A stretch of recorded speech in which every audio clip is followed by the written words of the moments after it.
sip our worries away, nice and slow. Your laughter ripples like sweet warm wine. In this jazzy sultry space you're mine. The saxophone croons a velvet tune, while melodies dance beneath the moon.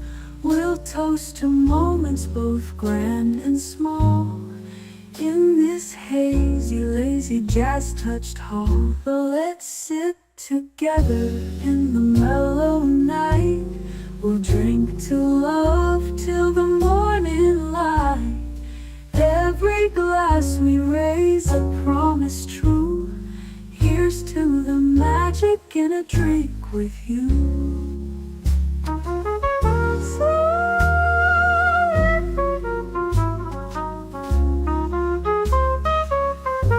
Your eyes, they sparkle with every click. Sweet rendezvous over a simple drink. We'll share our secrets in whispers low, just you and me where the jazz flows slow. The world outside fades into the mist, but here it's our own dreamy tryst. With each sip our worries drift away. Let's stay together till the break of day. So let's sit together in the mellow night. We'll drink to love till the morning light. Every glass we raise a promise true. Here's to the magic in a drink with you.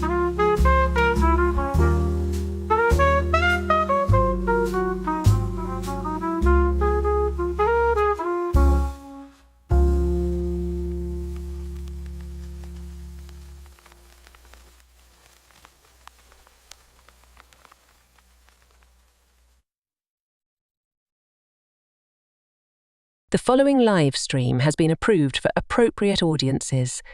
It may contain occasional strong language and may not be suitable for younger or more sensitive viewers. Viewer inebriation is advised, though not mandatory.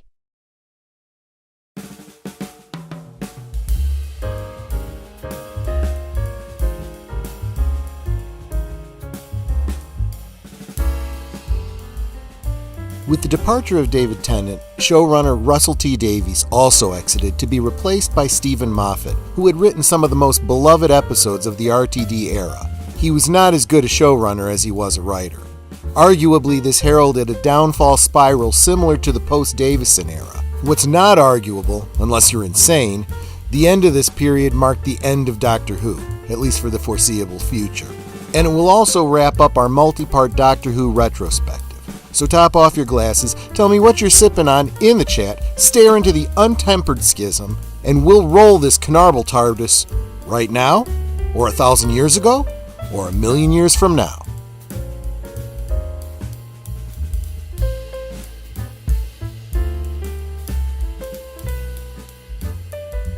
Last Call is streamed before a live audience. Nava salud, welcome. How are you all today? Hope you're doing well. What am I sipping on? Why am I getting such latency? I don't understand. What am I sipping on? So I'll have a vodka martini. Dirty. Like that too. There you go. That's what I'm sipping on. Yay. Let me know what you're sipping on in the chat. And we'll say hi to the panelists, starting with my designated driver, because I am drinking a double vodka martini. Aged Boomer, what are you sipping on, my friend, and how are you doing tonight? Right now I have a water, but I may be getting an orange high C in a little bit. But I'm doing good tonight. Just recouping from finals week, but I am back and ready to discuss your favorite doctor? I don't know. I don't think so. Well, here's what it is. I will say this. I really like Capaldi, and it's funny because I thought about going with old man Matt Smith from his final episode, but then I decided, we'll do Capaldi because probably Capaldi actually is a boomer. a full-on baby boomer if we think about it. Could very well be. You may have a point there. Yeah. And that means a whole lot more to people that grew up in the UK, I think. But there you go. Yeah. And Netter of Netters Network, you had a brutal week too. How are you doing now, my dear? And what are you sipping on? We haven't really come up with a name for it yet, have we? No. We're calling it the end to a brutal week. There you go. It is cranberry pineapple juice with Malibu rum. It's a little coconut kick there. And yesterday when I said I was looking forward to my stream because the day was horrendous, I was really looking forward to my stream because the day was horrendous. And when I said we were both looking forward to our adult beverages, we really both meant it. Yeah. When she's feeling that way, you know she's had a week. I know what you can call it. What's that? A Zygon transmogrifier. Zygon transmogrifier. I probably won't remember that name, but I like it. I'm just throwing it out there. Actually, we do have the Zygons to talk about. We do. We'll get to that. That's actually one of Peter Capaldi's best episodes. I want to start by saying hi to Colleen O'Brien. Good to see you again, my dear. She says she's bummed. I'm going to miss your discussion of 12. Have a great show tonight, everyone. Well, as Netter points out in just a few minutes, you can always catch the rewatch. So, you won't have missed anything. And if you do come back to watch the rewatch, please leave a comment down below so I know that you were here. I'd really love to hear your feedback and your input. And speaking of Netter of Netters Network, of course, I love you too, my dear. And then Ruby Hoove stops in to celebrate. She celebrates 1 month of membership and says, hit the like button. Then she gifted a membership to me. Netters Network. Well, there you go. Thank you very much, Ruby Hoove. She says, I can't stay. Everyone have a wonderful evening. Look, she's celebrating 1 month of membership. She gave a gifty to Netter, and she dropped the $2 super chat. I think we got to do something for her here. How about, here we go. Oh, thank you. Thank you. There you go. I do really, really appreciate it. Thank you so much, Ruby Hoove. Connie Cleary, the bird woman of YouTube. Thank you so much for being here, as always. Big Al Presents says, have a great stream, my friends, and hope everyone has a great weekend. I do too. I hope we all have a great weekend. Jesse Green 619 says, hello, Netters Network, Connie Cleary, and Big Al Presents. Looking forward to this one. Yep, so am I. Oh, and Geek Flag with Nate Knows says, fezzes are cool. They are. They absolutely So are bow ties. They absolutely are. How about this one? Thank you. There you go. There you go. Thank you so much. Let's see here. Darth Plato. Bow ties are cool too. Yes, if you know how to tie a bow tie. I've never tried. If you're doing a clip on, shame on you. Looks like Romulan ale. Oh, this my martini is kind of clear. Romulan ale is blue. Yeah, and this is pinkish red. Netter's is looks like blood wine. That's good. That really is good. Yeah, I mean, my juice is warmer because I've got to refrigerate it first. But yeah, it's just pineapple. Cran pineapple juice with Malibu rum. Darth Plato wants to start a tab. That's fair. That's fair. I think we can arrange that. You're good around here.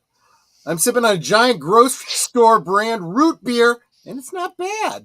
Okay. For a minute there, I thought you were going to say you were sipping on something out of a grocery bag. Robert's Infinite Realms. Welcome. What's up, everyone?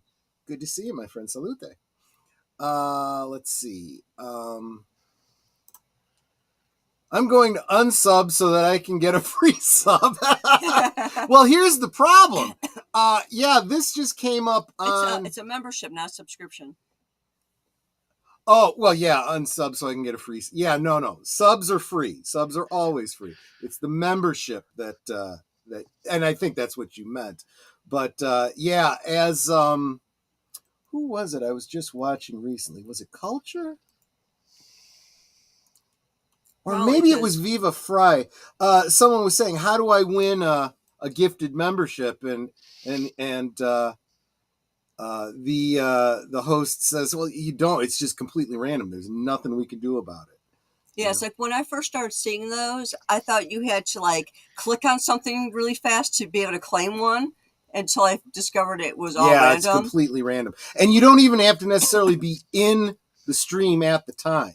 Oh, yeah. I had missed Loki's Morning of Mischief and found out that I had been gifted a membership and I wasn't even in the stream. Yeah. Let's see here. I need a sound check, guys. I know that my camera seems to be a bit sluggish. I want to know if my mic is coming through or if I'm slowing down or if I'm roboting or something like that. Salute to deleted from a Doctor Who episode with you slowing down. Yeah, I know, right? You're slowing down time? Yeah, possibly. I was going to ask you, Deleted. I wasn't sure if that was from Unbreakable. I just don't remember. That might be the scene where he's talking to the boss about getting the day off or whatever it was. Fezzes are cultural appropriation nowadays. You're not wrong. Well, unless you're a Shriner. I mean, I guess that's okay, right? Okay, I want to give everyone a helpful hint. Okay. When I am like having a really bad day, I want chocolate. Chocolate has endorphins. Endorphins makes you happy. Okay. Well, we didn't have any chocolate bars. What works in a pinch is chocolate chips, like for baking. I happen to have some that were milk chocolate, so I ate about half the bag yesterday. So Robert's Infinite Realms is sipping on something very strong and strawberry flavored. Just got back from a local wrestling show. If you want a strawberry liquor, what's the one we have upstairs? It's strawberry. Strawberry rum, I think. Yes, but who makes it? Oh no! It's Bailey's strawberry cream is what it is. I told Troy now he has to get Malibu banana rum so I can mix the banana rum with the strawberry liqueur and have a strawberry banana something. Okay. Everybody's saying my sound is good. I'm 5x5. All right. What I'm probably going to do, I am at the end of the chat. I made Boomer groan first. Yeah, there you go. So what I'm going to do is I'm going to drop out. I'm going to reboot my computer, and Boomer, you're gonna run things while I'm gone. So what? Yes. How long is this going to take? I don't know. This is Windows. This could take a doing long, his job. long I think that's a time. write-up right there. There you go. Just do it. Let's get it over with. I guess I got to talk to the chat. See you in a minute or two. Everyone excited to talk about Moffat era Doctor Who? Huh? Well, certain doctors. I did like Matt Smith. I don't know why this is. And Capaldi was Troy's favorite. Yes. And after Matt Smith, I don't think there are any doctors. After Matt Smith. See, poor Capaldi. It's because he's old, isn't it? Hello? Am I alone? Oh, I guess Netter's not here anymore. Well, Smith, who is the best who? That's fine. I have nothing against either of these. Yeah, when Troy goes out, I'm still muted. So, I see. Capaldi was okay, but he just kind of annoyed me because he was like so smug. I don't like smug. Matt Smith was kind of smug. He was kind of weird, though. I guess that made up for it. He was weird and cute, and that's I like weird. I'm sorry, but because I'm weird. Peter Capaldi, with genetically engineered to be the Doctor, he just had lousy writing. We're going to talk about some of the creative decisions behind this era, the Moffat era. Yeah, but I don't know. I like the dark angle to Smith Who. Okay, fair enough. Yeah, Connie Uh, Cleary, she says, for me, anyone after Peter Capaldi isn't dead to her. But you know what? Dr. Her, no. It stopped before, as soon as she started, nope, everyone else doesn't exist. well, we know what got Troy very angry about that. It was the whole timeless child thing. I think I Same had here. tapped out. All due respect to Tom Baker, I think Peter Capaldi may be the best Doctor Who, even though his stories could have been better. Matt Smith is my favorite of the new era. That's interesting. Because bow ties are cool. Yes. But I remember though, Matt Smith was really where Doctor Who kind of takes off in the United States. This was when Doctor Who became popular in the United States. Doctor Who was not popular in the United States, despite what people may think in the revisionist heads. I've heard jokes made, whereas if you were a Doctor Who fan in the 80s, the Star Trek fans would beat you up. That's like how nerdy Doctor Who was by comparison if you were into Doctor Who. Well, I've been watching Doctor Who since I was a kid, and I'm older than all y'all. I So, understand. I'm just saying that, if I think I remember being in elementary school and they said, or maybe when I met someone in middle school, says, "You still into Star Trek?" And I said, "No, now I watch Doctor Who," and that like threw them even worse when I said that, because that's like worse to be into Doctor Who. Doctor Who. Hi. Hello, I'm back. Yeah. Oh, I'm hearing an did echo. you mute me? Oh, I did not. There we go. all right. All right. So we just click on the presentation. Yeah. I generally like Capaldi, but I think Who lost the plot after, honestly. What happens after makes Capaldi's run look very confident? Well, that's the thing. I hate to say this. I felt like during the Tennant era and Eccleston era, there's a plan. Like, there seems to be a plan going forward for where the show's going. And then I get to the Matt Smith era, and I feel like, well, it's setting up stuff, but then there's no payoff. Am I wrong here? No, you're absolutely We'll get to it. Let's get to. Oh wait, first off, let's get to this. I have underneath the show that celebrates itself. That's not a compliment when I say this. Yeah. It became almost self-referential, which started to drive me nuts, especially with River Song saying spoilers a lot. I liked the spoilers bit. I did not. It's going to date the show terribly. Do kids even say spoilers anymore? Yeah, unfortunately, it's still a big. There are still people that have real issues with spoilers. So, as a matter of fact, Spoilers, sweetie. Yes, you kept exactly. saying that. I know. Oh, that used to drive me nuts. Yeah, I get that. Real quick before we get too into it, I did get a prompt, bit of a personal story from Nate. I want to read. So tonight, my friends, we are looking at two doctors, Matt Smith and Peter Capaldi. Well, Matt Smith is my oldest son's favorite doctor. That's right, my Geek Flag Jr. is not a David Tennant fan. He prefers the youthful and animated Matt Smith. I thought Matt Smith was a good doctor, and he had the best companions in Amy and Rory, and some pretty good adventures, but to me, he was a little too, how would you say, pervy for a doctor.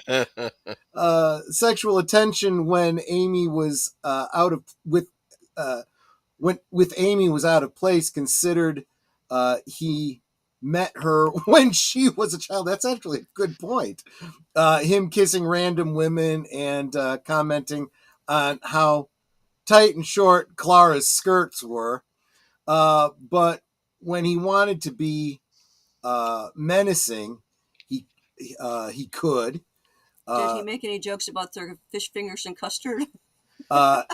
And convincingly. And now, poor Peter Capaldi, I feel that he was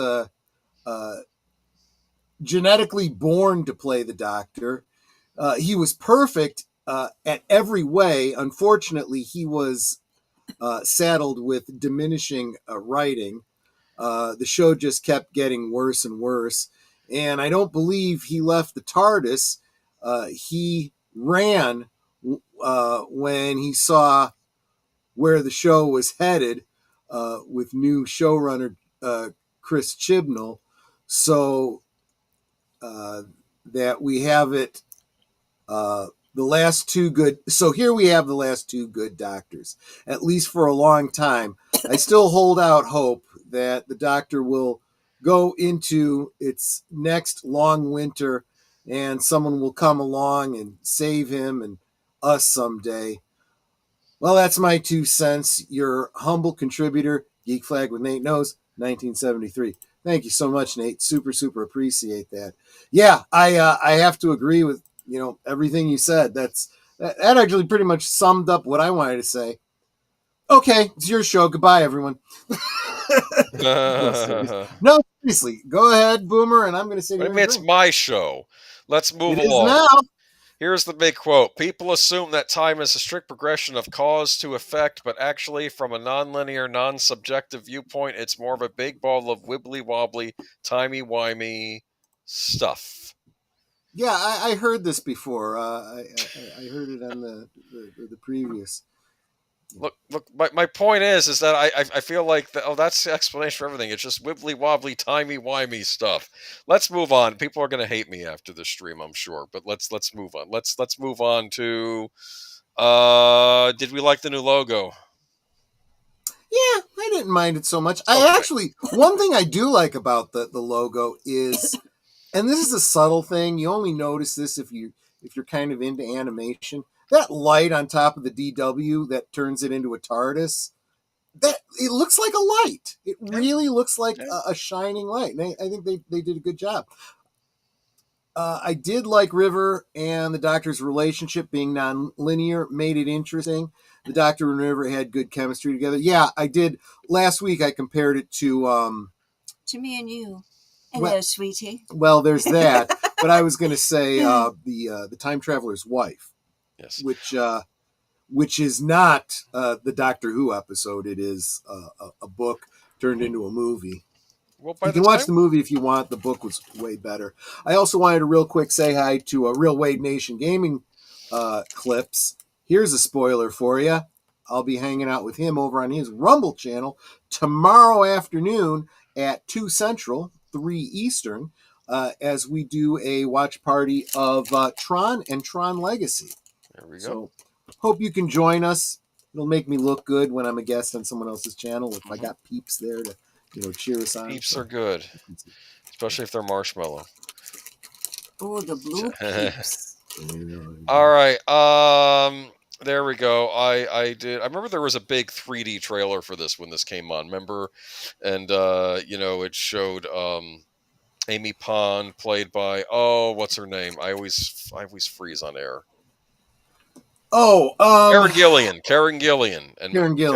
We got Matt Smith here, and it was an interesting trailer. You see all these beasties like Daleks and Weeping Angels, and it was a 3D trailer. This is the big preview for the show. You guys were talking about, I think it was Robert's Infinite Realms who was talking about it. Actually, that's a great freeze frame. I'm glad we got that one up there. You were talking about his relationship with River Song being nonlinear, but in a lot of ways, the same is true of his relationship with Amy. Well, Amy and Rory, really. Well, it's all one big happy family. We'll get spoilers. We'll get to that. Spoilers if you haven't watched the show. So don't get me started. Real Wade Nation Gaming said to show something to you. So I am MeWeeing you. He told Grok. Wait, how you have to open up MeWe first? He told Grok to draw you like the Doctor. Okay. And I just posted it to your MeWe. Oh, for some reason, it's not logging me in. Wait a minute. Too bad I can't put pictures in the chat. Yes, well. Anyway. Actually, can I? No. Let's see. Oh, that's an unfortunate picture of Matt Smith. Another awkward dinner with the mother-in-law right there. My favorite episode of Doctor is the Doctor Who Christmas Carol. Okay. All right. I remember that was kind of making fun of Star Trek in the beginning of that. Troy, you are lucky man. Netters is hotter than River. There you go. Okay. Yeah, but that I'll give River a bit of a pass because, age and whatnot. She was pretty hot when she was young. All right, so there we go. Okay, yes, maybe Netter has aged better than River Song has, but It's me jeans. Okay. Yes, Now, yes, you look great in your jeans. I showed it to Railway Nation. Yeah, I was having trouble signing into. What is this? I don't know what you're looking at, so I can't help you. That picture that I put near MeWe. Yeah, let's bring it up. That's how Grok drew you as the Doctor. Okay, guys, I got to share this with you. This is I'm gonna quick back to the this. He so I said, can share. Draw at Pacelli Try as a doctor in Doctor Who, and that's That is so funny. Let me entire screen this no sound share and add this. This is how Grok sees me as the Doctor. Basically, it makes me Capaldi, but it gives me kind of a fedora. I mean, I don't know. I don't even know what to make of that. That looks like a very hot tweed suit, but I'm good with it. I could see this as a Doctor, yes. But look at this. What you basically have, it looks to me like a combination of Matt Smith and Peter Capaldi. Actually, it right? kind of This is the Matt Smith like suit and tie, and the Capaldi face. Now I'm curious. Who was that actor they had as a favorite to play the Doctor? The one who was in Tron Legacy as the weirdo that ran the bar. Remember that? They were toying with him as the Doctor. I do not. I only he was saw also in the Legacy Good once. Omens miniseries with David Tennant. He was the other actor. I forget his name off the top of my head. But was he the one that played Bilbo? No, that's Martin Freeman. No. Okay. Anyway. I don't know. All right. Let's get rid of that. Let's get back. No. Why John why Hurt. am I in it? Why am I in it twice? I don't know. It's like you're talking yourself, like on Doctor Who. There we go. I do that from time to time. Let's get back. Michael Sheen, thank you. They were floating the idea of casting him as the Doctor Who after Capaldi, but that didn't happen. Here's something interesting. I just asked Grok to draw me as a Doctor in Doctor Who. Mm-hmm. Gave me two pictures. Both of them are male. Well, one looks like Capaldi, and looks more like Troy is the Master. I like that. And one looks like the face is more like a combination of Matt Smith and the 10th one. Okay. Tennant. Yes. Troy as the Master. I like that. I think that one deserves. Let's see, which one am I going to give you? So. Thank you. Thank you.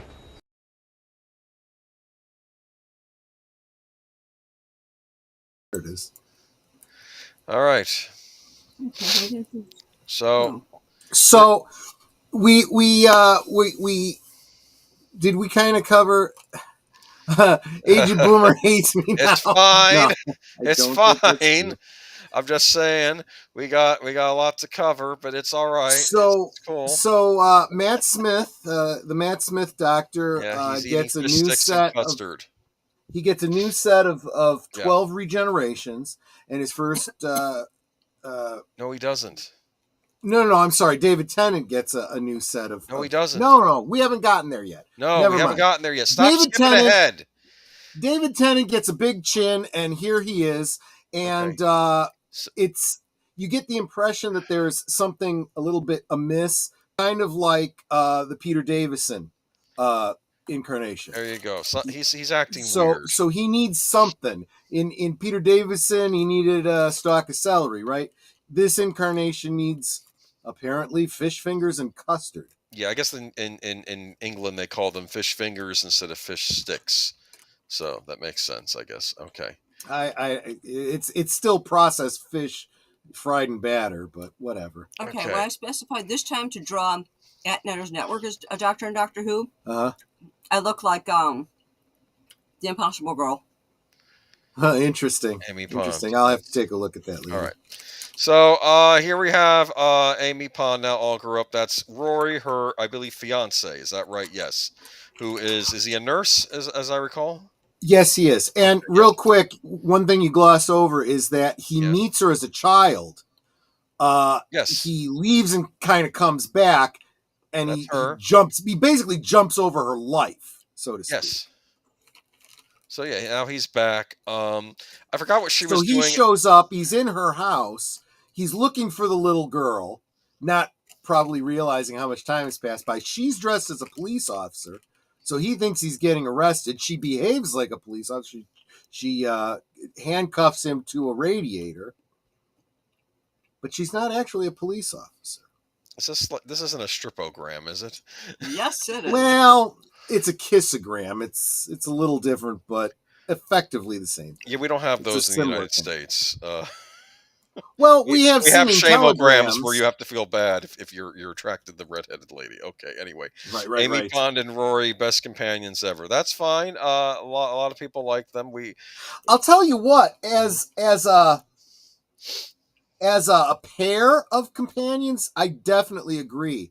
Like, who else did you have? You had, who were the two from the doctor, the two teachers from the Coal Hill School with the first Doctor? I don't remember who they were. I forget their names. They were good, but You keep these acting two, like this. Like we've seen all the first Doctor episodes when most of them weren't even available. and Clue Channel says, "Salute, Thank salute." you. I'm gonna give Clue and Geek Flag this. Thank you. Better about switching back and forth. I'm still getting used to that, but Barbara thank you and very Ian, Geek Flag is telling us. Barbara and Ian, yes. Okay, exactly. there we go. So there we go. You and I click on things. Okay, salute. Yep. All right. So yeah. So he jumps over to the present. Amy Pond is engaged. Is she being skittish about getting married or something? As I recall, She's got the typical cold feet. Cold feet. Because the Doctor has had this role in her childhood, she's got a bit of a fixation on him. Like an imaginary friend that she knew as a child or something like that. Yes. Okay. Right. When she realizes he's real, she's still kind of stuck on him, and she takes out her, her apprehension about getting married on him, tries to come out. Was Rory a nurse? Yes, he was. Yes, he was. I mean, here's the deal. I feel this is a, working maybe middle class couple. They're going to get married. They're going to do what people do, and this is a normal life. But Amy Pond is, I guess, getting skittish. I think there's aliens or something in this episode. There's another alien invasion. Yep. The Doctor who yells at some aliens again. And I think he catches some kid on a laptop looking at something he's not supposed to be looking at. Looks a lot like the creature that the Master used to extend his life. But yes. And he always believed that he was real. Other people kept telling her that he was imaginary. Okay, so right. I see. So, yes. All right, that makes sense. So here we go. We have aliens. The Doctor stops him because he's the Doctor. And Amy decides to go on some time-traveling adventures with him. Why does he let her on board? Because that's what the Doctor does. Did you like the Daleks World War II storyline? That was interesting. That really was interesting. You have Winston Churchill Winston Churchill here, yeah, absolutely. Yeah, they were acting like, well, they're helping us win the war. They're the creation of, Dr. Frankenmuir or whatever his name was. And that turns out, no, the Doctor's he's the robot. He's just a construct of the Daleks. Nonsense. Yeah, exactly. The Daleks are up to their goodness stuff again. See, here we are. But don't they keep saying I'm here, like they were saluting Winston Churchill or something? Right. They were like, right. Because she's hot. Yes, I guess so. When we were at Chicago TARDIS, there was a couple people who had Dalek reconstructions or whatever, and they had one that was this specific Dalek. It was really kind of cool. It's got that World War II era, canvas belt around its chest. pretty cool. Yeah. But the Dalek episode was well done. It was fine. I kind of feel like they kind of gloss over the Daleks in these seasons. Oh, here we go. You don't like this one. I already knew you weren't going to like this one. I said this last week. Bringing the Weeping Angels back is foolish. So this is more than the Weeping Angels. There is a running story throughout this season. The Pandoricon. Or the well, Pandora, yes, but yes. specifically, as far as they know, it's this crack in the wall, in Amy's wall. Yes. And she's able to hear voices through it, and it's a crack in time, basically. Yes. And that's what draws the TARDIS there in the first place. That's why he returns there, and he knows he's got to get this thing fixed. Well, I don't remember where the hell they are, some alien place or whatever. Alien planet. They're in some future version, which I guess is what the Church of England evolves into, because it's some kind of church military. Right. And guys are called bishops. I'm assuming it's the Anglican Church, but in the far, far future. It's just, yeah. And the crack in Amy's wall is here as well. Yeah. Yes. And the Weeping Angels are there. They have been starving. But now that there is time energy leaking out of this wall, they're starting to wake up. Yes, and there's this big thing. We got the Sea River song again, which, and I have to, this is sort of where we get into a little bit of trouble, because when she sees him last time, she says, "Oh, Doctor, you're so young." Well, he's young here. Matt Smith is also a young actor. Now, he acts differently than Tennant does, maybe even acts older than Tennant does in personality, but he still has a young face. So, I don't know. But and then there's this really interesting bit where they do see the Weeping Angels again, but there's an image on a TV screen that Amy is looking at. And apparently an image of an angel becomes the angel. Yeah, it just got so dumb. Honestly, this was a well that Moffat never should have returned to, and he did.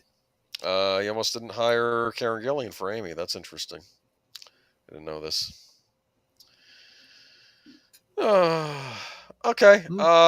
You didn't like this episode. Anyway, I'll tell you, I wouldn't think of Karen Gilliam as dumpy. She's maybe you saw a bad picture of her. Maybe she was in something. Yes, she's a pretty lady.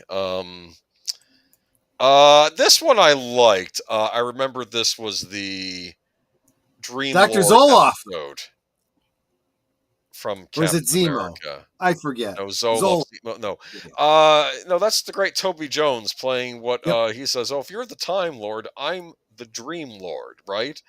And part of me thought, did this thing come out of the Doctor's consciousness or something? But he plays a game where it's like two different scenarios. One is real, one is fake, right? Right. Where they're stuck in the TARDIS. And I thought that was interesting. I thought this could have been a character they could have revisited. Well, but actually, it's the Moffat era, so why bother doing that? We create a villain, but let's not bring him back. I don't know, Darth Plato, if this is if this is literal, if this has been established, or if this is just a fan theory. It was a fan theory, but I think there's some merit to it, that they thought this could have been a progenitor of the Valeyard right here. Yes. Yeah. Okay. And I thought he was an interesting villain. I would have liked to have seen him again, but he was a one-off. Yeah. But the great Toby Jones played him in this. But yeah, Aaron Azora, he was good. This was good, but confusing. Yeah, I would have loved if they had done a Doctor Who episode where you have to decide which scenario is real if he came back, and I would have done this. This is my own fan.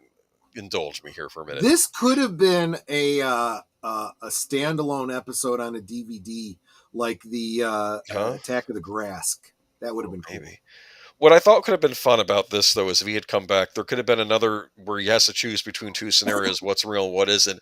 The fake scenario could have been him on a set of a 1960-era Doctor Who episode where he's an actor, and he says, "No, I'm the Doctor." "Oh, it's happening again, producer.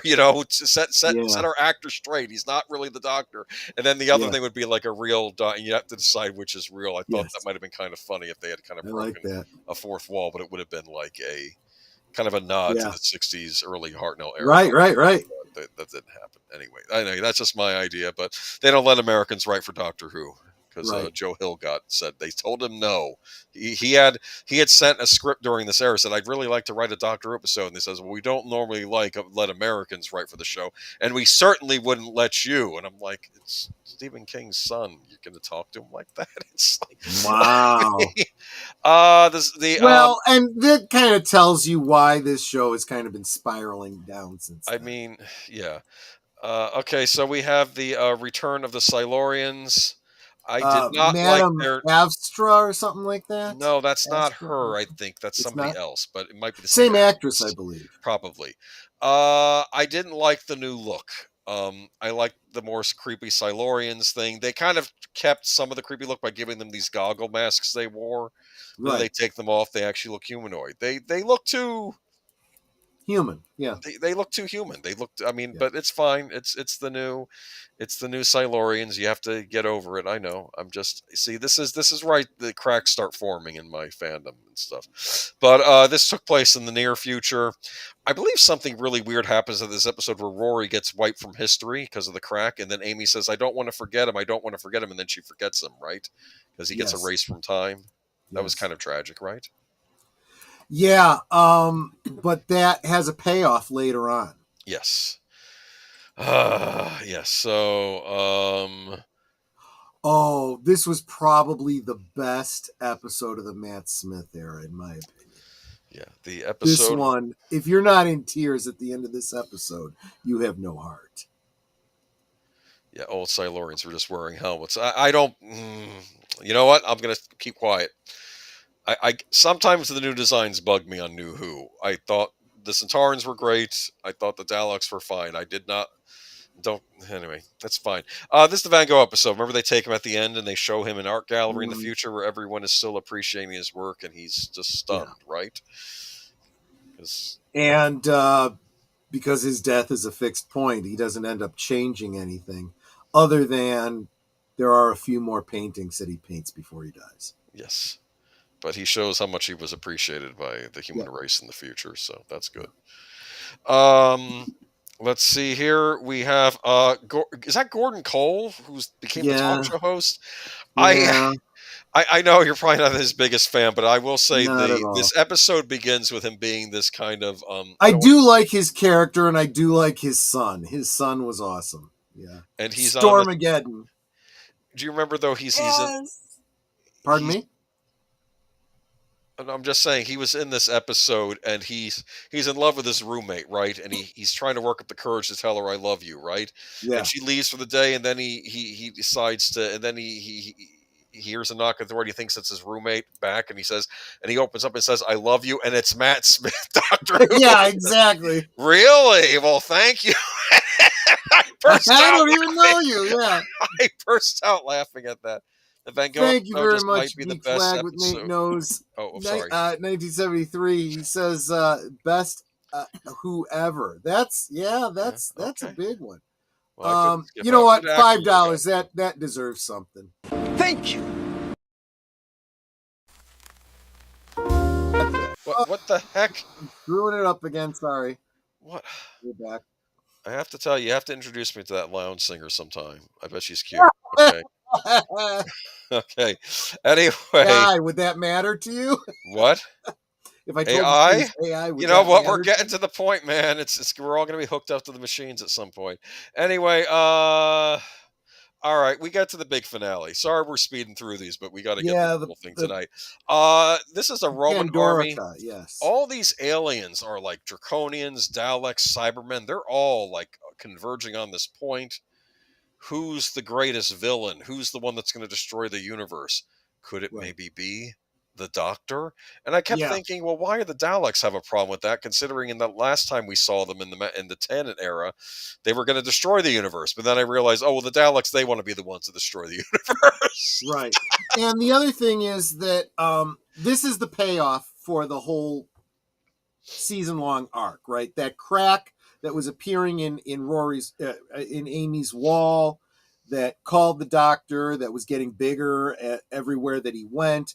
Turns out that crack in time was caused by the destruction of the TARDIS, and that happens here. River Song, I think, reveals that to him, and I was like, oh, the TARDIS is going to explode. That's exciting. This is something that's going to happen in the future on who the TARDIS will explode. What will the ramifications be? I guess we're seeing it here. What will It that mean? literally destroys the universe. It doesn't happen, though. The TARDIS does not Kind of explode. does. It kind of does. Okay, you missed something. You might have been paying more attention, I'll admit. So what happens is that the Doctor realizes that going back to that whole thing about not forgetting Rory, right? What happens? Amy Pond's memory of Rory is able to bring him back. He is one of the Romans villains that is here.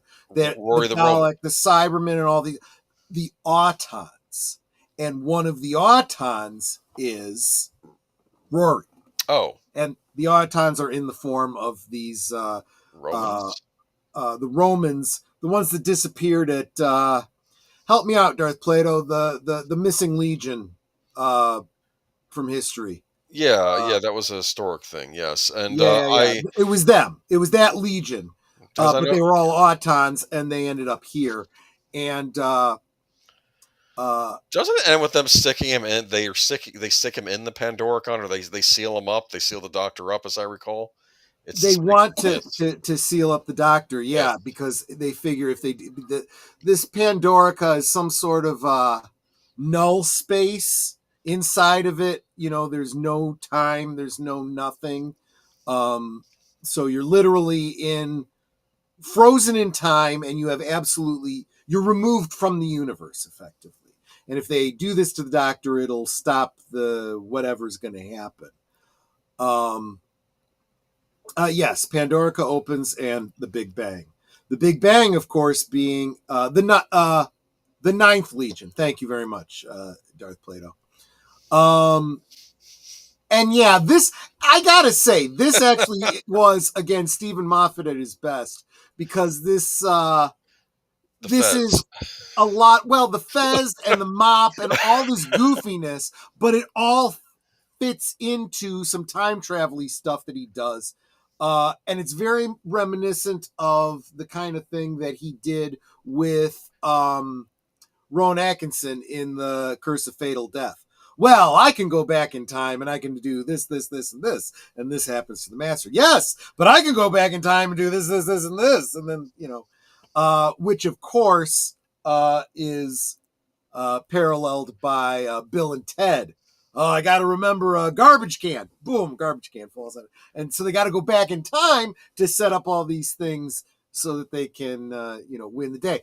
Doctor is basically taking advantage of time travel in that same way, in a way that he's always been able to, but they've never made use of that. It's unfortunate, but it works very, very well here. There we go. But everything gets fixed. So anyway, he ends up saving. The Doctor ends up getting stuck in the Pandorica. Rory the Roman waits outside to protect Amy for like 5,000 years or something. I don't know. This is with Amy because Amy is dying. He puts her in the Pandorica so she'll be safe. Rory the Auton, who isn't going to die because he's a mannequin, literally protects her for thousands of years. Oh, the Roman soldier. As the Roman soldier. She realized, wow, he loves me that much. That's what she thought. Yes. And what's really great is, I'm going to jump ahead real quick. There's this great bit where Rory and Amy are having a baby. And she's telling the baby the story of this her hero who he's thousands of years old and he's traveled through space and time, and he gave up 1,000 years of his life to protect me. And the things she's saying could be applied to the Doctor, but it turns out she was talking about the baby's father, who was Rory. It's really, and that's nice. Yeah. She looks good in that dress too, I'll say. Yeah, and she's gonna get married. He's gonna have time head. Yeah, we'll get to that because she's Oh wait, that's the Christmas special. Anything left to say about the finale? They get married. Yeah. So this is Wait, no. Wait. Yeah, I got to go to the talk about the Christmas. wedding. Okay, yeah. So the thing is that when the TARDIS blows up, it destroys the universe. But because of the unique nature of the Pandorica and Amy's memory, her memory of the universe can restart the universe. So literally her remembering the Doctor and remembering Rory and remembering everything resets the whole universe. And there's this great moment at her wedding when she and Rory are there, and she hasn't remembered the Doctor. The Doctor does not exist. He has not been returned. And somebody, she doesn't know who at that moment, has left a book. Something borrowed, something blue, something old. Something new. It's a diary or a journal in the shape of a TARDIS. And it's sitting, on that table where the bride and the groom, are seated. And yeah, it looks exactly like this. It's right. It's a time journal, and I just dropped something. It's between your feet. There we go. And it's actually River Song's journal, and she left it for Amy to remind her of the Doctor. And when she sees the journal and she sees the TARDIS, she remembers the TARDIS, and she remembers the Doctor, and she remembers her the Raggedy Man. Who everyone said was not real, and he is real, and she is very cross because he promised to be here at her wedding, and suddenly the TARDIS, appears. And she stands up and says something about the Raggedy Man, and he appears. I expect you to be, and he shows up, and he goes, "Am I late?" And he's in the, Yes. And it turns out that River Song had come and dropped off her journal and walked away. It was really cool. Again, this whole season, if there's nothing else in it of value, Steven Moffat does use time travel in a great way. I wish he'd have stayed away from the Weeping Angels. But other than that, yeah, really, really good season. So we can go on to Christmas Carol. Yeah, this was the almost like a Doctor Who version of Christmas Carol, right? This one is this one kind of thematically flows right from the last season, right? Because they're having their honeymoon on this spaceship in the future, right? And then suddenly it's like an Enterprise style ship. I think Rory and Amy are on it, I believe. Memory serves. I actually don't remember that aspect of it. Okay. But this planet that they're on it's basically Victorian Earth for all intents and purposes. But they have cryogenic technology, for example. And so the bloke on the left was in love with the gal on the right when he was a much younger man. Okay. And he's kind of like a Scrooge character, and her family owed money or something, and he would take family members as collateral and put them in a freezer, and they had to pay off their debts to get them out and whatnot. Wow. Well, it turns out that this girl that he had fallen in love with, I think he fell in love with her subsequently after she was put into cryofreeze. Turns out that she had a degenerative disease, and she would have died if she hadn't been frozen. Cryofreeze, yeah. And because he's kind of fallen for her, he wakes her up every year to spend Christmas with her. But the problem is, every day that she's alive, she's dying. And when he realizes that, he can't bring himself to resuscitate her again. And when he finally does, he's old. And he's like Scrooge because he's angry about that. Yeah. And the Doctor, of course, does the whole time travel thing so he could be in the past and pop up in the future. So he's the ghost of Christmas past, present, and future. Past, present, and future. Yeah, exactly. Exactly right. They went on the ship, and she was in her cop uniform. Rory was his Roman uniform. And Simeon asked why they were dressed that way.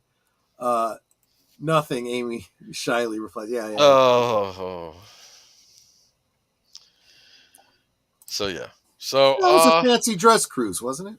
yes. It was for them. Yeah, that was the thing. So, yeah. I know that the ship, if it doesn't land on the planet, everyone in the world is going to die, but the Scrooge is being miserly about letting them use some tachyon track, I don't know, to get on the planet, as I recall, right?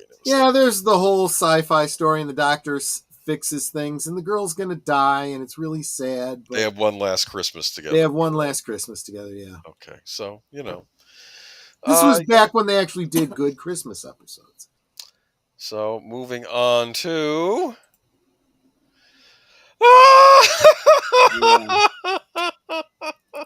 So this was the first season that was a joint venture between the BBC and a U.S. production company, and this was filmed in the United States.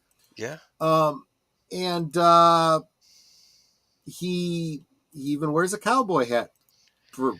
This is bizarre to me, to finally have the Doctor showing up in eras where he's already existed. So, like, the William Hartnell Doctor was alive and well and doing stuff in the 1960s, but now we have Matt Smith doing stuff in the night. Now, to be fair, or is it the early 70s? Because I remember he runs into Richard Nixon, I think, in one scene. Yes, but he's he does. in the United States. So, I don't know. It's just I do want to mention, since we're talking about Arizona, it made me think of a song that I'm really enjoying. Go check out Vacation Radio. It's an alternate channel from WDW Pro. A lot of great vacation-themed music of all different genres, and there is a cool song, a pop song about Arizona. Yeah.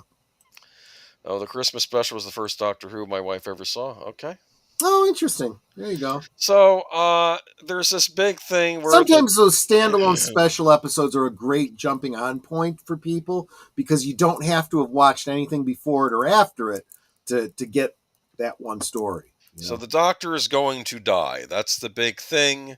An astronaut will appear, shoot him, and then shoot him again as he's going through regeneration. So I guess if you do that before he goes through the regeneration process, if he's dead, he doesn't survive. Which, to be fair, I don't think it goes against canon, because I always got the idea that regeneration was never a guarantee anyway. Right. He knows that this is where he dies. This is how he dies, because he's the Doctor, and he knows. Of course, who's in the astronaut suit? That's the big question. And he is, he gets Rory and Amy together, and River Song. He invites everyone to be there, because he knows that if he's going to die, he wants his friends there. So he, goes through what he's got to go through, and then we're introduced to the Silence. One giant step for Doctor Who, says Darth Plato. For a $2 super chat. Thank you so much. So this is where my myths start really coming into play with Moffat era. I have nothing against new villains or monsters being introduced. I welcome new villains and monsters. The Silence, I think, are actually kind of interesting. I think they have a unique look. I'd like to see more of them. And the idea they're introducing here is that the Doctor's reputation is becoming so renowned throughout the universe that alien species that see him as a potential threat in the future are now trying to come after him before he even knows about them, which I thought was sort of interesting. But when they were filming these episodes, you didn't get to see that. Yeah, approached by highway agents. Oh, there you go. She got the role of Nebula in Guardians of the Galaxy. Yes. Yep. She got a number of U.S. roles. Oops, did I just change? How did we do that? Hold on a second. Matt Smith got some roles too. They just didn't know quite pan out, because he was cast in that awful Terminator sequel. He was basically Skynet, though. Yeah, don't even physical get me version started. of Skynet. Yeah, what? Don't even get me started there. Yeah. Okay. He was also. This is the curse of Matt Smith, right? He was cast in that, and it was just terrible, and his role was actually very much reduced. Then he was cast to be in one of the Star Wars movies and completely cut from it. Oh yeah, that's so bad. That's so bad. I forgot they did that. Matt Smith, He I'm probably sure says, "I will don't have give a crap.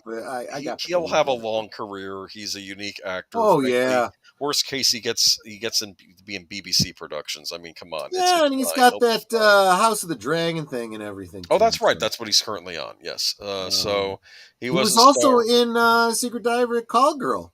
The doctor Matt Smith Oh, got it I don't on know with nothing about that. Maybe you can stop. Connie. Just maybe we'll discuss that later.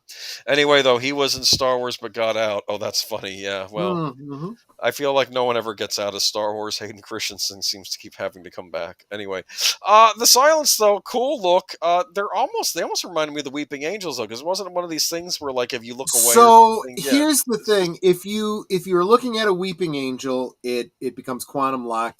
It turns to stone, right? Yes. As soon as you blink and you're not looking at it, it can move.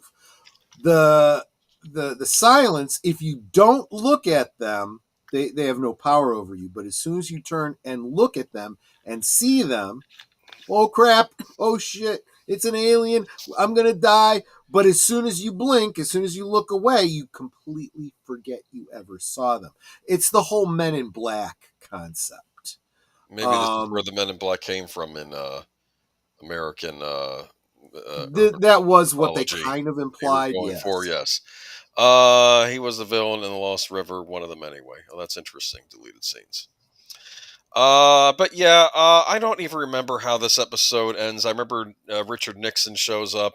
They still haven't solved the him dying because I guess that's going to be the season long thing. Right. That he's going to die in that spot or something. Anyway, Oh, this was actually another really, really good one. This one, the Doctor's this one wife, was written by, do you know who wrote Neil this episode? Gaiman. Neil Gaiman. Yep. I remember Who's now canceled because me too, but yes.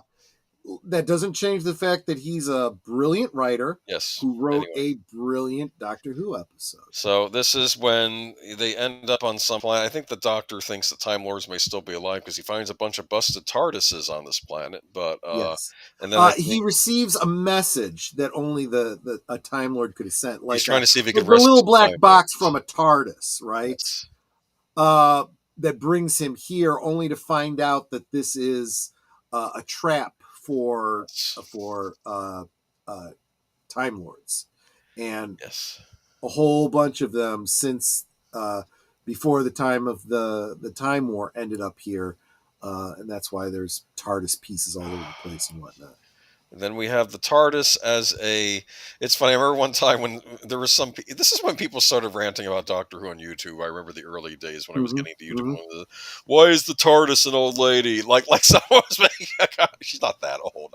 She's not old. She's actually quite attractive. I know, but I don't know. Maybe they made her kind of frumpy with the Victorian dress. I don't know, but it was weird. Doesn't she try to bite him at some point or do something? I don't know. She's weird, but it's weird. But then she makes a point that you never because what you have to understand is the couple on the left. Think of them as the Baron and Baroness de Thenard, or the innkeepers from Les Miserables or whatever. Yes. And this is Eponine, so to speak. Okay. And this is basically their daughter, right? And she is the physical body, but the mind and personality that's in her is the essence of the Doctor's TARDIS. Yeah. And the TARDIS, and she says to the Doctor, he says, well, you never took me where I went to go, but I always took you where you were meant to be. Remember, she says that to him. Yeah. I'm paraphrasing there probably. Yeah, it was great because this is like, it personifies the TARDIS. You realize that the TARDIS is a conscious intelligence, which was always implied anyway. But now it's given a voice and it's able to talk to him. Okay. And it when she has to leave the body to go back into the TARDIS, it really hurts the Doctor. He's like, I like being able to talk to you. I don't want to lose you. She's like, you're never going to lose me. Well, this is an Andromeda where the computer would actually talk to the captain in the visage of Leslie Doak. So there are worse things in this world. But anyway. Although there was also demonstrated that the TARDIS had that kind of holographic technology. So there's no reason that it couldn't I just Let's don't not go understand why there. it did. So yeah, It could have yeah, yeah. taken over the chameleon robot, and then never mind. Okay, moving on. Okay, Right? here we get into my big myth this season. Yes, this really bothered me because Oh, I so hate the much. fact that they gender swapped Travis. That pissed me off so much. Those of you that have Funny been watching Blake from 7 with me know Blake what I'm 7. talking about. This is Madame Covarian, and Yep. she is a sworn enemy of the Doctor's. There's just one problem. I don't know who she is. And I And thought, neither oh, does the I get Doctor, it. as I In understand. a future episode this season, we're going to see their first encounter and how he foils some dastardly plan she has. So she's Yeah. sworn vengeance against the doesn't happen. No, we don't know why she hates the Doctor. None of this is making any sense. And don't tell me they explain in some offshoot Wait a minute. thing. What? I do Yes. want to address what Robert said. I really like the time this episode the way they dealt with the time travel in this episode. Even though very disappointed in Neil Gaiman. Reserve your judgment on Neil Gaiman. I'm really getting tired of everyone immediately assuming guilt whenever somebody comes out with some sort of claim. Let these things run their due course. Let's see the proof before we start assuming that people are guilty. Let's live up to the ideal that we set for ourselves, that people are innocent until proven guilty. So again, I want to say though, I have no problem with new villains and new monsters. I say bring them on. We don't always have to have the Master and the Daleks and the Cybermen all the time. We can have new villains, new monsters, but you have to do setup and explain to me who these things are. Let's come to the headless monks. This is BS right here. Who are the headless monks? I have my theory about why these were made. I'll explain to you in a second. Go ahead. But I will say this. There is something to be said for the nonlinear storytelling. That seems to be what you're most annoyed with. The idea that you have a villain that you don't know the history of because they don't have a history. Their history is in the future. Yeah, but we never get to that future. That's my problem. If they had done a payoff later on where, oh, this is how they first meet, I would have been fine with that. It is sloppy. You're absolutely right. That was my problem. My problem also with the headless monks here, where part of me thinks that this is Steven Moffat creating a bunch of new monsters, and I figure, well, they'll be used in the future, and someone else has to go to the trouble of coming up with their origin or why they're no one bothered. Yeah, and no one bothered. That's what I'm thinking is happening here. Because again, I might have been interested. Because what he didn't realize was as soon as he was done, the next showrunner was going to say, F everything that came before. I'm going to retcon all this bullshit. Yeah, this is when the Matt Smith era lost the plot. Dr. Era, I did grow up with Matt Smith, regenerated Peter Capaldi. Yeah. Yeah. Well, we'll get to Peter Capaldi. We're going through it all. That's why we got to keep skipping ahead. Here we have... I don't remember this is from this episode. I remember that Amy Pond is pregnant. Yeah. She is pregnant with a baby that was conceived, I guess, in the TARDIS. And what did they name the baby? I don't remember. Melody. Yes. Melody Pond. Melody Pond. And this show did better with Elizabeth Folk you revealed later. Yes, well. Which I guess you could argue that this is a little bit woke because they gave the baby the mother's last name rather than the father's name, whatever. What? What are you talking about? Oh, Amy is it Pond is Pond is her maiden name. Yeah. Oh, I see. Okay, never mind. All right. Anyway, so giving the baby the name Melody Pond is taking the mother's name rather than the father's. Little modern progressive. That stuff's littered throughout New Who. And to be fair, I'll say this: it's in there, but it was little minor jabs that I just. Well, the other thing too is something like that. It's like, well, if Rory's fine with it and she's fine with it, hey. It's their family. Let them do what they want. They always, let's be honest with you. I always felt her last names, so he was Rory Pond. Yeah. In this marriage, Amy was the lead. Let's be honest here. I like Rory, and Rory's a good guy. In some ways, that's true. But she's running things in the marriage, and to be fair, I guess she could with that look. But anyway, well, What the heck is this episode? Oh, I remember this episode. This is Let's Kill Mustache Man. Thank you for not saying anything that's We going know to who get this Mustache stream Man. He led demonetized. the Yeah. Germans during a world war. That's all I'm going to say about this. Yes, we know who it is.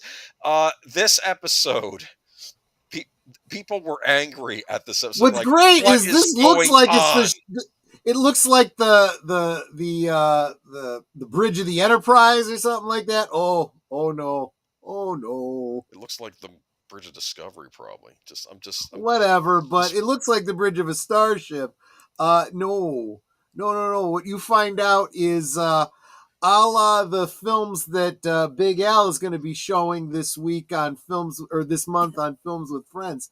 These folks are all little bitty tiny miniaturized, and they're inside the head of an android, kind of like the little prince from Men in Black.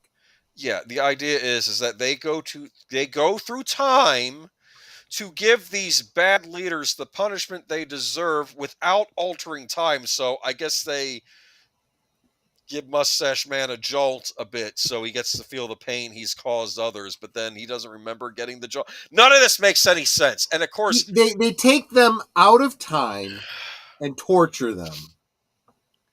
And it doesn't affect time because they still die and disappear and whatever. What's the point? I don't know. I mean, yes, we all hate Mustache Man, but if it's not going to change time, I mean, it's not like in those wonderful. I gotta say though, I think of all the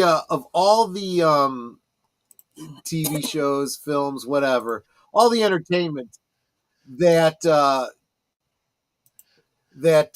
dealt with that concept, I think Deadpool did it the best. Where he goes back in time to kill him as a baby. Well, they cut that scene out, but yeah. I can't kill a baby. Hey, you know what? I'm going to introduce you to my friend Cable. Oh, that's funny. You know what I want to say though? No, there was a computer game series called Command and Conquer, and there was a spinoff called Command and Conquer Red Alert. And the plot line of that, I at least have one of them, maybe the first one, is Albert Einstein creates a time machine. He goes back in time. Guess what? The first thing he does, he basically kills Mustache Man. As a result of him doing that, history changes, and then the U.S. and the Soviet Union end up embroiled in this huge war that didn't happen because World War II didn't happen. There's a lot of people that believe if they'd taken out Hitler. You said his name. I've been trying. I'm screwed. This dream we don't like him, you two. We disavow him. He was a bad man, an enemy of the United States. Doesn't matter. You're talking to a woman that heard the word. The word was said. I have just lost my monetization on this stream. Because it's historical fact that this person exists. Automatic. Don't endorse him. AIs. Anyway, Einstein kills Charlie Chaplin. That's it. And Buster Keaton becomes more famous. Anyway, the alternate history hub's done a lot on this too. If you take him out, someone who wasn't addicted to narcotic drugs, who didn't have Parkinson's disease, and maybe had a better strategy, and sense, might have been in charge, and maybe they'd have won the war, Yeah, maybe his name would have been Vandal Savage. Oh wait, you have to watch Justice League to find that out. Anyway, or I've just read the DC comics. Okay, that's probably where they got it from. Hold on. Okay, let me go the back. Cybermen again. I forgot to mention though. I don't have the picture of this episode, but there's this young lady who we believe is the daughter of Is it revealed that she's the daughter of? So what she is she's a friend of Rory and Amy's. I think she went to school. From school, yes, she was a classmate. If this matters, I don't think it does, but she happens to be a dark-skinned woman. Probably of African descent. But it was already introduced. Some little girl regenerated again into probably her. Do you understand? Right. You find out along the way that she is she has regenerative abilities just like the Doctor. What was this? Don't read out loud. We agree with you. Damn, thank you, man. I look, I'll tell you what, when you guys give a super chat or, whatever kind of contribution, let's face it, it actually totally makes up for what I lose on ad revenue, because honestly, full ad revenue, I'm going to get like 2-3 cents a stream. So thank you. The fact that I just got demonetized, you more than made up for by like 200%. I super appreciate that. Anyway, so she sees the one that decides let's go back in time to take out Mustache Man. What was interesting is she fires a gun in the TARDIS, and doesn't someone mention something in the TARDIS like maybe that's the Eye of Harmony or something, like they mentioned something like, well, wait a minute, I thought you couldn't fire weapons in the TARDIS. I just said you couldn't do that. You don't remember that? Because I thought that was that's a bone of contention with Doctor Events. Can weapons be fired in the TARDIS? Because that's where the lore divulges on itself, because sometimes they happen and sometimes you can't do it, right? So yeah. Right. Anyway, then she ends up regenerating in this episode, and who does she turn into? River Song. Remember she said on dress size. Yes. Yeah, there is a great line where she's in the middle of her regeneration and they're asking her what's going on. Shush. I'm trying to focus on a dress size. Yeah. Which implies that she is taking some sort of conscious control of her regeneration. Did this episode have a yeah, I know Cyberman died in the TARDIS years ago. The Doctor shot one of them in the TARDIS. Yes. Mm-hmm. Anyway, but let's go here. Speaking of Cybermen, let's go to I guess he runs in the Gordon Cole character. There's Cybermen. So wait a minute. I was just pointing out that we kind of glossed over the fact that River Song, yes, you find out was this friend of theirs. Yes, in elementary school. And then she regenerates into River Song. So now we're getting a big chunk of her backstory, right? Yes. So there we go. And now we know, and I guess this will be River Song's final regeneration. Well, also, a very important point that wasn't covered here. She tries to kill the Doctor because she has to. She doesn't explain why, but she has been conditioned that she must try to kill the Doctor. Conditioned by... Well, we'll get to that in a minute. With the Cybermen show up again, this is a silly episode. I remember that they finally don't have the Cybus symbol, I think, on them anymore. I think they got rid of that finally. Right. And Gordon Cole gets turned to a Cyberman, but then he gets cured out of love, and then he stops. Oh my gosh, this is the great story. So remember, he couldn't talk to his roommate, tell her he loves her. Well, they end up having a baby together, and the baby. Remember, the Doctor can speak baby, and the baby says that I can't remember what he named the baby, but yeah, he says his name isn't that. His name is Stormageddon. And I like that. That's funny. He wants you to respect his name choice. So that's something a kid would say, right? What was it? No, I don't think that's the full name. It's like Stormageddon, I don't remember, the Destroyer of Worlds or something. I don't remember what it was. Something like that. But that was Arc of Infinity. It was never explained why the guns can't be used in the TARDIS. Angle went away. Yeah. Okay. Basically, they explained it away in that episode, saying, I just said that to dissuade people from doing it. It wasn't the case. Okay, so then we have the big finale. Everyone has these. They all have Travis eye patches. I don't think these are actually eye patches. I think they give them some link into something, right? So that's why, because I first. Yeah, this had something to do with the silence, and the. Like the silence are working with Madame Bavarian, and we find out who River Song is really the daughter of. Right, I think it's finally. Yeah, so it turns out that Melody River Song points out that in whatever language there is no word for pod. Melody Pond is River Song. There we go. And So As she they is said, where she was at, they didn't have the Right. same words for Melody and Pond and Pond. became River Song. It became I River. actually thought that was kind of brilliant. It kind of makes you think of the Master and how he always had his name manipulated and whatnot. So you find out that River Song is actually Rory and Amy's daughter. There we go. And which is weird because now they didn't really get to raise her. So anyway, because I thought this big thing was they're going to try to get their daughter back. This episode was a tribute to Snake. A tribute to Snake Plissken. I love that. I never thought of that. That's cool. Yeah. If I remember correctly, it's so you can't forget the song. Yeah. Okay, yeah. I didn't remember the exact element of it, but yeah. Okay, deleted scene says. And here's the Stetson hat he was wearing in the first episode of the season. You have to be in a certain headspace to watch British TV in general, but you shouldn't have to be. You know, it's funny because I used to argue that when I was growing up, Doctor Who seemed like a slow series.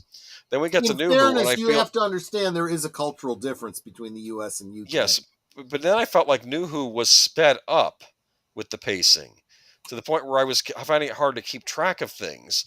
And then I realized this is actually faster paced than American television at the time. Yes. So this was River singing Melody Pong. Okay, yes. Anyway, and you know what? That's one thing that I respect about a show like this. Again, it expects you to keep up, pay attention, and think. You know.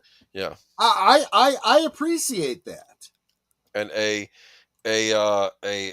headless, a disembodied head of the Blue Man Group starts yelling at the Doctor at the end of the episode. Says, but the big secret will be revealed. And everyone will find out who, Doctor Who. What? What's the big secret that's going to? Well, why bother cashing in checks ever?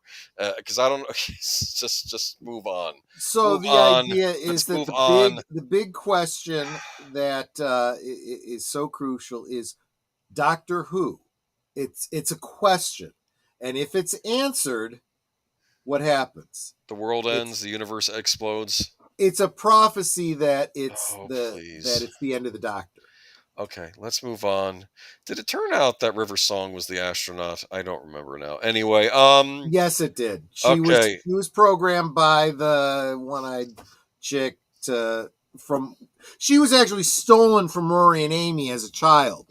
So Melody Pond went missing.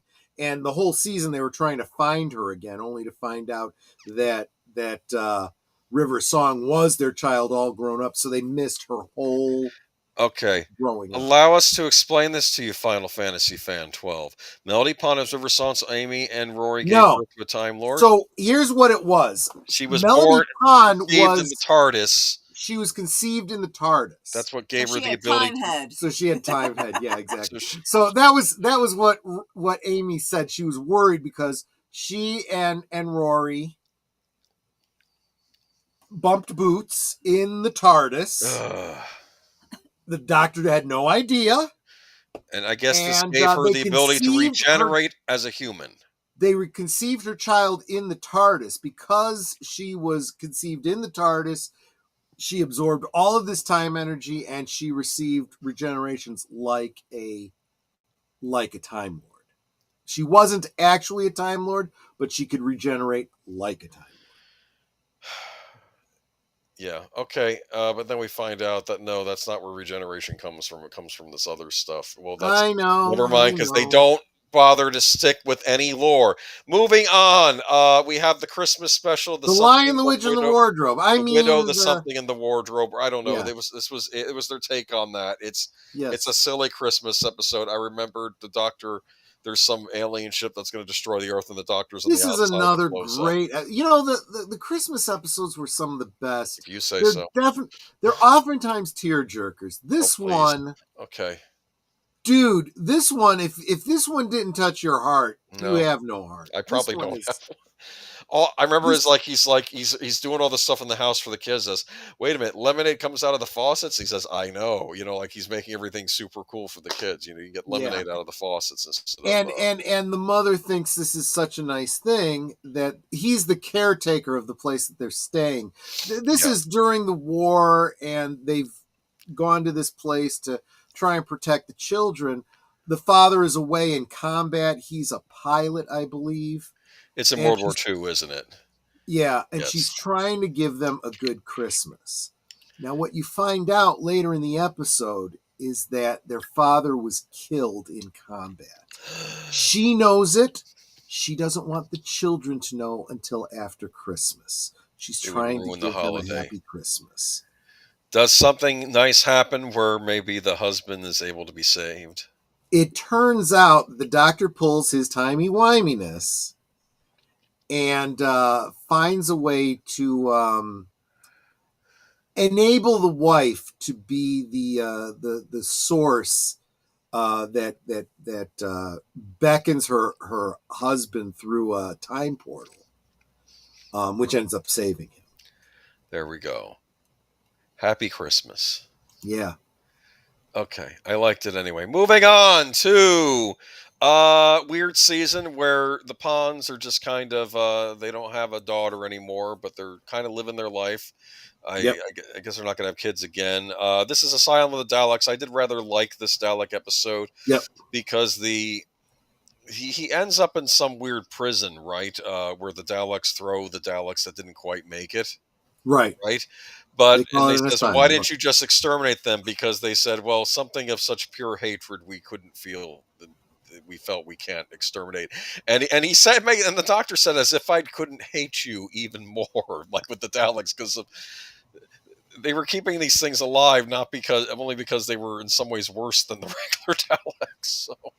Too bad he couldn't do that for Adric. It was a fixed point. Don't even get me started. Don't even get me started on that crap.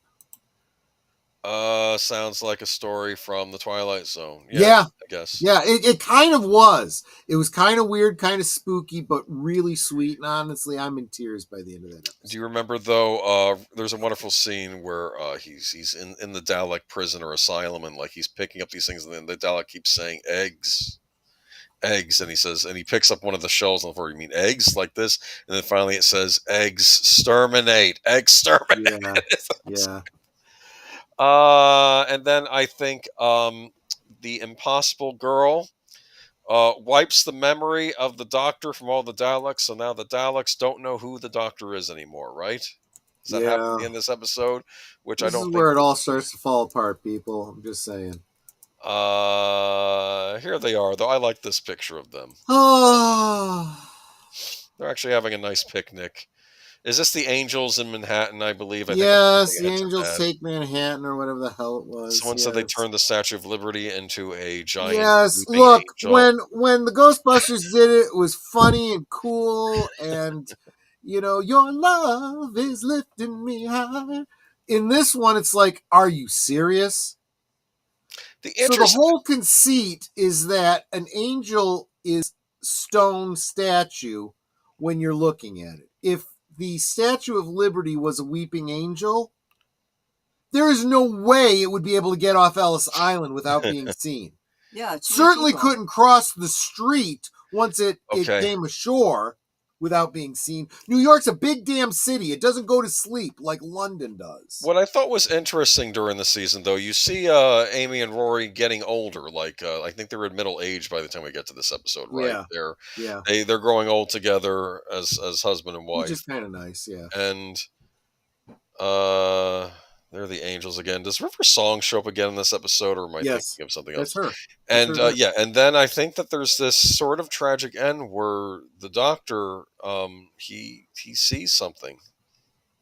Yeah. And look, the pointing, right? Yeah. Is that a point? And I'm not sure if it's pointing to this, but I think it was, in loving memory of Roy Arthur Williams and his loving wife Amelia Williams. So what this tells you is, as soon as they see it, it becomes a fixed point in history, right? It would be a paradox if it didn't happen. So those two are going back in time. They know it's coming, and there's nothing they can do about it. He can't ever see them again. He can never see. Yeah, they come up with some goofy, stupid-ass reason. Okay.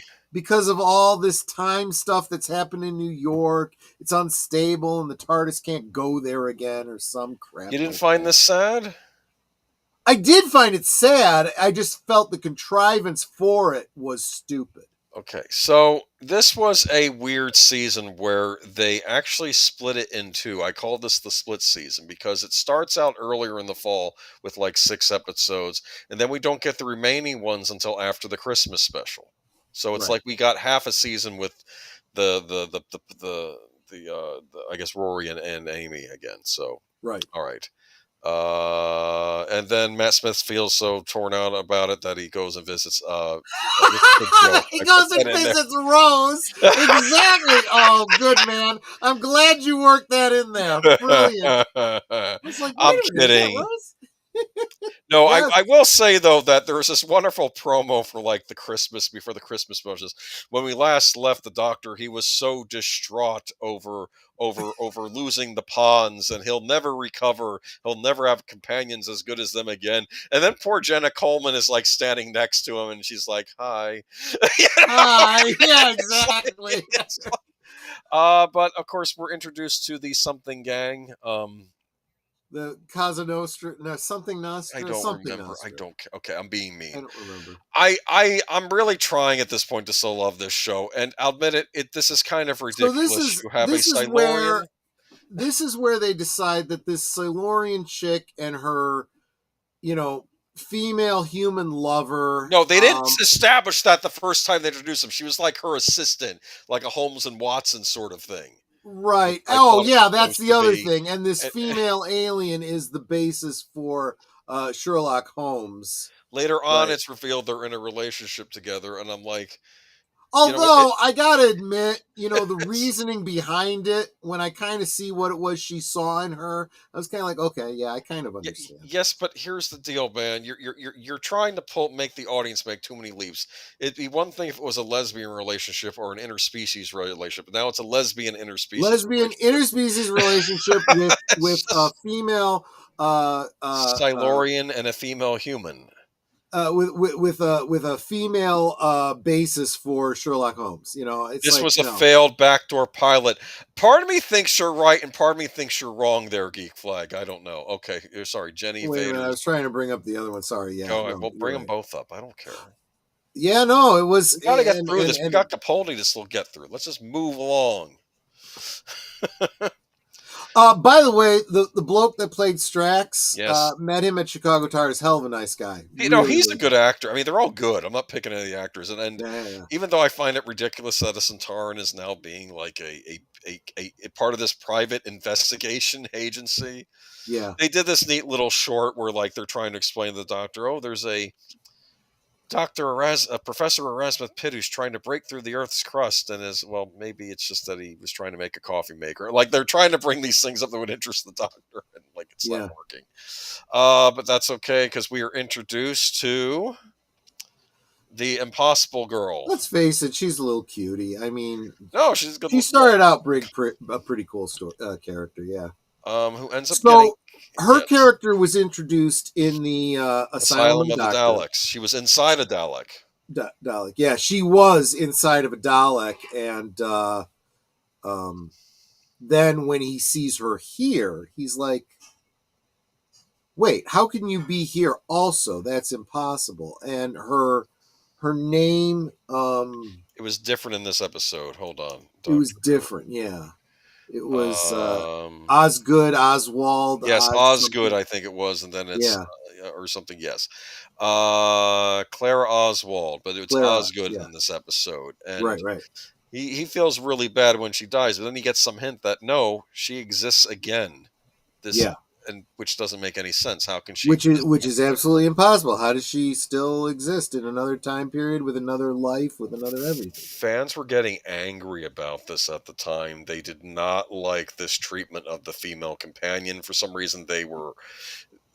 I don't know if it's because they were thinking that Moffat was trying to make someone more impressive than Amy Pond, or if they just, I don't know. And the payoff to it is that's absolutely true. That's exactly what ended up happening. Okay, well, here we go. Here's someone who was watching at the time. Make your character. So at first, all of this was like, it's just a mystery. It doesn't make her anything particularly special. We just have plot points that, will be tied up probably by the end of the season. Michael Keaton, as I recall. If you like snowmen, Do you remember that movie Jack Frost with Michael Keaton? yes. Okay, These are evil snowmen though, because it's Yes, they Doctor are. Who. We had evil Yes. Scarecrow, now we have evil snowmen. And I think the villain of that episode was it the Great Intelligence? Was that the end of Yes. villain? Yes, it Who was. is a renowned villain from the William Hartnell episode, probably Yes, from it was. episodes that got destroyed when they were recycling for the silver. But of course, Steven Moffat knows of it. Okay, here we go. Yep. Modern times, and this is where he meets Clara Claire Oswald. Clara Oswald. Now Yes, it's Oswald. Clara Oswald. Now we're proper impossible girl. Who were her parents killed when she was young? Is that a big thing? Like I think That I don't remember. Storyman Jack, welcome. Good to see you. And Peter Venkman fan site. I am so glad that you stopped in. You might want to rewind a little bit. I was just talking about Ghostbusters 2 and the whole use of the Statue of Liberty. yes. Drawing the parallel to the Weeping Angels. But what did I do? Did I do something? No, Okay, why? I'm back. Okay, that was on my end. Never mind. Okay. All right. I do remember liking this episode where they're on a submarine. I did think this was A Russian submarine. Well, no, they didn't know that though, because at first she's like, "Oh, we're in a submarine," and she's like, "Oh, I hope it's not one of those Soviet submarines." And she says this, Clara, these are Russians. Yeah. Because of the universal translator of the TARDIS, they're speaking normal English, right? So that's what she's saying. These are actually Soviet Russians in this submarine because it's in the 80s. Yes. We get reintroduced to the Ice Warriors. Yep. So they finally bring them back. Who, they actually look like the Ice Warriors. They didn't change them so drastically. Well, you get to see what they look like underneath a little bit, or there's more playing around with how they look. That's like their armor that they wear over that. So. That actually makes sense. Really, it does look like armor. Yeah, and I've always assumed it was too. By the way, they were on the old show that this was something, right? Because the leaders looked different. They weren't wearing that armor. The leaders of the Ice Warriors, they're like the commanding officers. We have this. We have the Neil Gaiman Cybermen episode, which this was actually really good too. It's the Doctor playing a game of chess against himself. Yeah, remember that? Yeah. This was Neil Gaiman wrote this episode. Did you know he originally wanted it to be a two-parter, and the BBC said no, make it one part? And I'm like, that's too bad. This is Neil Gaiman. You're telling me he can't write a two-parter for Doctor Who? Right. I don't understand how the mind. I know you may be one of this our is writers, where the Doctor's falling apart. You know, the BBC really this was true in the post Davison era too. The BBC was its own worst enemy and was actively trying to destroy Doctor Who. Okay. Yes. So, but this was neat. The other Matt Smith was the cyber controller. Remember? Yes. The cyber control, and I think it was revealed too there were children in this episode too, where they were trying to get. I think the cyber control is trying to get its hands on children because they make the best cyber controllers, which I think actually goes back to Doctor Who lore. Actually, no, that Doctor is playing against Stein. Yes, well, kind of. Yeah, well, yeah, right. Great Intelligence shows up at the finale with these weird faceless screaming guys in the top hats. Turns out it's the Great Intelligence again. Kind of reminded me of the silence from Buffy. Yes. And I know that Claire Oswald has to save all the doctors. She goes through all the different time periods or something. Doesn't she save each of his generations, I think? Yeah, what ends up happening is they end up, I don't remember where the hell, some strand of time, something having to do with the TARDIS or whatever. Trenzalore, that's brought up here. Trenzalore. She that is. She sacrifices herself by jumping into this thing. Yes. She has herself divided throughout all of time, and portions of herself go back in time and save every incarnation of the Doctor. Like she gets split up. Yes. And that's why she was found in all these different time periods and different places by the Doctor. That's what makes her the Impossible Girl. It should have ended there. She should have died, and we shouldn't have seen her again. One of the doctors that she encounters is one we've never seen before, played by John Hurt. John Hurt. Right. Now, I want to say something, and this bothers me. This is Steven Moffat. In my opinion, when he does this, the numbering gets all screwed up now. Because now, David Tennant isn't 9 anymore. He's actually 10. If we're taking all this Yeah, seriously. they kind of played But fast. not even Eccleston is 10. Yes, it just. They played fast and loose in this, where they said that this incarnation was never a doctor. He was a warrior, so he doesn't count. So he's as, an offshoot. as a doctor. Therefore, they skip his number, and that's why Eccleston call is him a 9, war doctor, and so forth. They call him. Yeah, I know. That's okay. But what is this build toward the big 50th anniversary special? We get to see Paul McGann again in a brief sequence. Yes. Why the heck didn't they use him for a full special? I know. I like the fact we get to see that he was obviously involved in the Time War, remember? And he ends up on this weird planet where they let him decide what he'll regenerate into, and he decides, I have to be a warrior because we're not winning this war, right? So that's what he decides, right? He chooses to regenerate, as I recall. I actually don't remember that Final Fantasy fan. I'm sorry. That was one of the things that Boomer and I were talking about before the show started.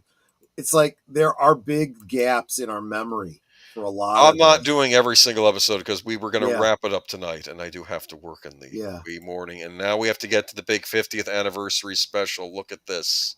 Yes, the 8th Doctor really got screwed, in my opinion. You're absolutely right. But did he not want to come back, or was he not offered? I don't know what happened. He wasn't offered. Well, they should have had him come back. And look at that, we had Paul McGann in the background. I always felt like everything that the War Doctor did should have been the 8th Doctor. Yeah. I mean, Paul McGann. I always imagined that Paul McGann was the one that regenerated into Eccleston just before the episode. They had him come back for that brief special. He probably would have been perfectly willing to come back to be the War Doctor. Speaking of Rose, there she is on the right.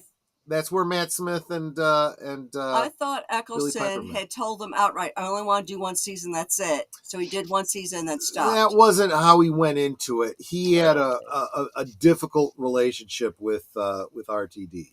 Anyway, but that's not actually Rose Tyler. That's something else, pretending to be Rose Tyler as something to... I don't know.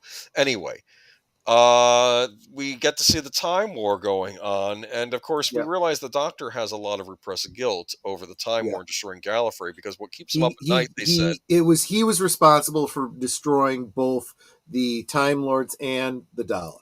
But also, what keeps him up at night is the fact that he also killed a bunch of Gallifreyan children, and that always kept him up at night. He literally wiped out all Gallifreyans, and that was the thing that made him that the worst. But maybe with the help of all the doctors, maybe they it turns out that Gallifrey. That there is this this piece of Gallifreyan art called from his understanding, this piece of art has two names. One is No More, and one is Gallifrey Falls. And it's a picture of the Time War. It's the main capital of Gallifrey being attacked by the Daleks. But what it is, because it's Time Lord art, is it's a moment in time frozen in this kind of three-dimensional image, and the Doctors are actually able to step into it and return to that moment in time in the Time War. And what they Gallifrey Falls no more. Well, you're kind of jumping ahead, and spoilers here. They're able to bring back Gallifrey. They're able to restore it. But they have to. But it ends up having to be hidden, so the Doctor will still think it was destroyed, right, in the past. Exactly. It's a very convoluted way to bring Gallifrey back. Remember that when you have multiple Doctors, right, it's always been established that only the current Doctor is able, the most advanced of the Doctor's numbers, is allowed to remember. Everyone before him, for paradox reasons, has to forget. So the War Doctor and the Tennant Doctor all forget. And did you notice though when they showed all the Doctors converging and stopping the Gallifrey from getting destroyed, that one of them in one of the TARDISes was Capaldi. It's a brief cameo. Right, He's gonna exactly. be, yes. That was very clever. But look, there the three of them are. There they are. So of course Tennant and Hurt have to forget everything that happened, so their history continues appropriately. But Matt Smith remembers that they saved Gallifrey, but Gallifrey is now missing. But that piece of art is still in a museum. Which I didn't bother having a picture of, but we know who the curator is. which is unfortunate, because the curator of the museum comes and it is Tom Baker. Finally, in a great surprise. And what's great is someone says to him, the curator is looking for a curator. I like that name, the curator. I could be a curator. Maybe one day I'll be a curator. And funny. Little what does Tom Baker says to him? You could be a curator. Who knows? Who knows? Yes, we finally got to see Tom Baker in and he says, so what do you think of this portrait? And he's like, it's nice, it's sad. And he goes, do you know what the name of this portrait is? He goes, well, which name? It's got two. It's got No More and Gallifrey Falls. He goes, oh, see, that's where you're wrong. It's one name. Gallifrey Falls, No More. Wait a minute, are you saying that Gallifrey's still out there and I need to find it? That's for you to decide. Yeah. That's a thread that's left open, and I guarantee you it never gets returned to again, and that's very, very sad. Then he goes to Trenzalore and he dies. The end. Yeah, so this is a town called Christmas, right? And all sorts of things are attacking the Doctor in this episode, and they can't get through some barrier. There's Claire Oswald again with him. We have I do like that shot. It's a good. Yeah. Okay. So they that's the other thing. This place has a beam or something. You can't lie in this town. It is impossible for you to tell a falsehood. For whatever reason, the Cybermen have to send in a Cyberman that doesn't use technology or something. So they send in a wooden Cyberman that uses a flamethrower. This is the stupidest thing I have ever seen in the history of anything. No. This is Trenzalore, right? Everybody knows that this is where the Doctor dies, and all this prophecy about this and everything, and they're trying to prevent like the end of the universe, right? Okay. So there is not allowed to be any technology here. Okay. So in other words, his sonic screwdriver isn't supposed to work. Right. The Cybermen aren't supposed to work. So the only way a Cyberman can get in is if he's made out of wood and gears and stuff. And what kind of weapon does he use? A flamethrower. Yeah. So something made out of wood is using a flamethrower. Now, if he had maybe caught on fire that instant and just burned away, that might have been kind of funny. But that's not what they do. This wouldn't work. It would catch on fire, and that would be the end of it. Well, he has a flame retardant substance on the wood that doesn't let it... Shut up. I don't know. I think if you're going to make a Cyberman out of wood, I'd make it out of a petrified wood. Okay, I don't... You can't burn petrified wood. This is stupid. It's just stupid. Okay, Doctor gets really old because he's been there so long. He's actually just going to die of old age.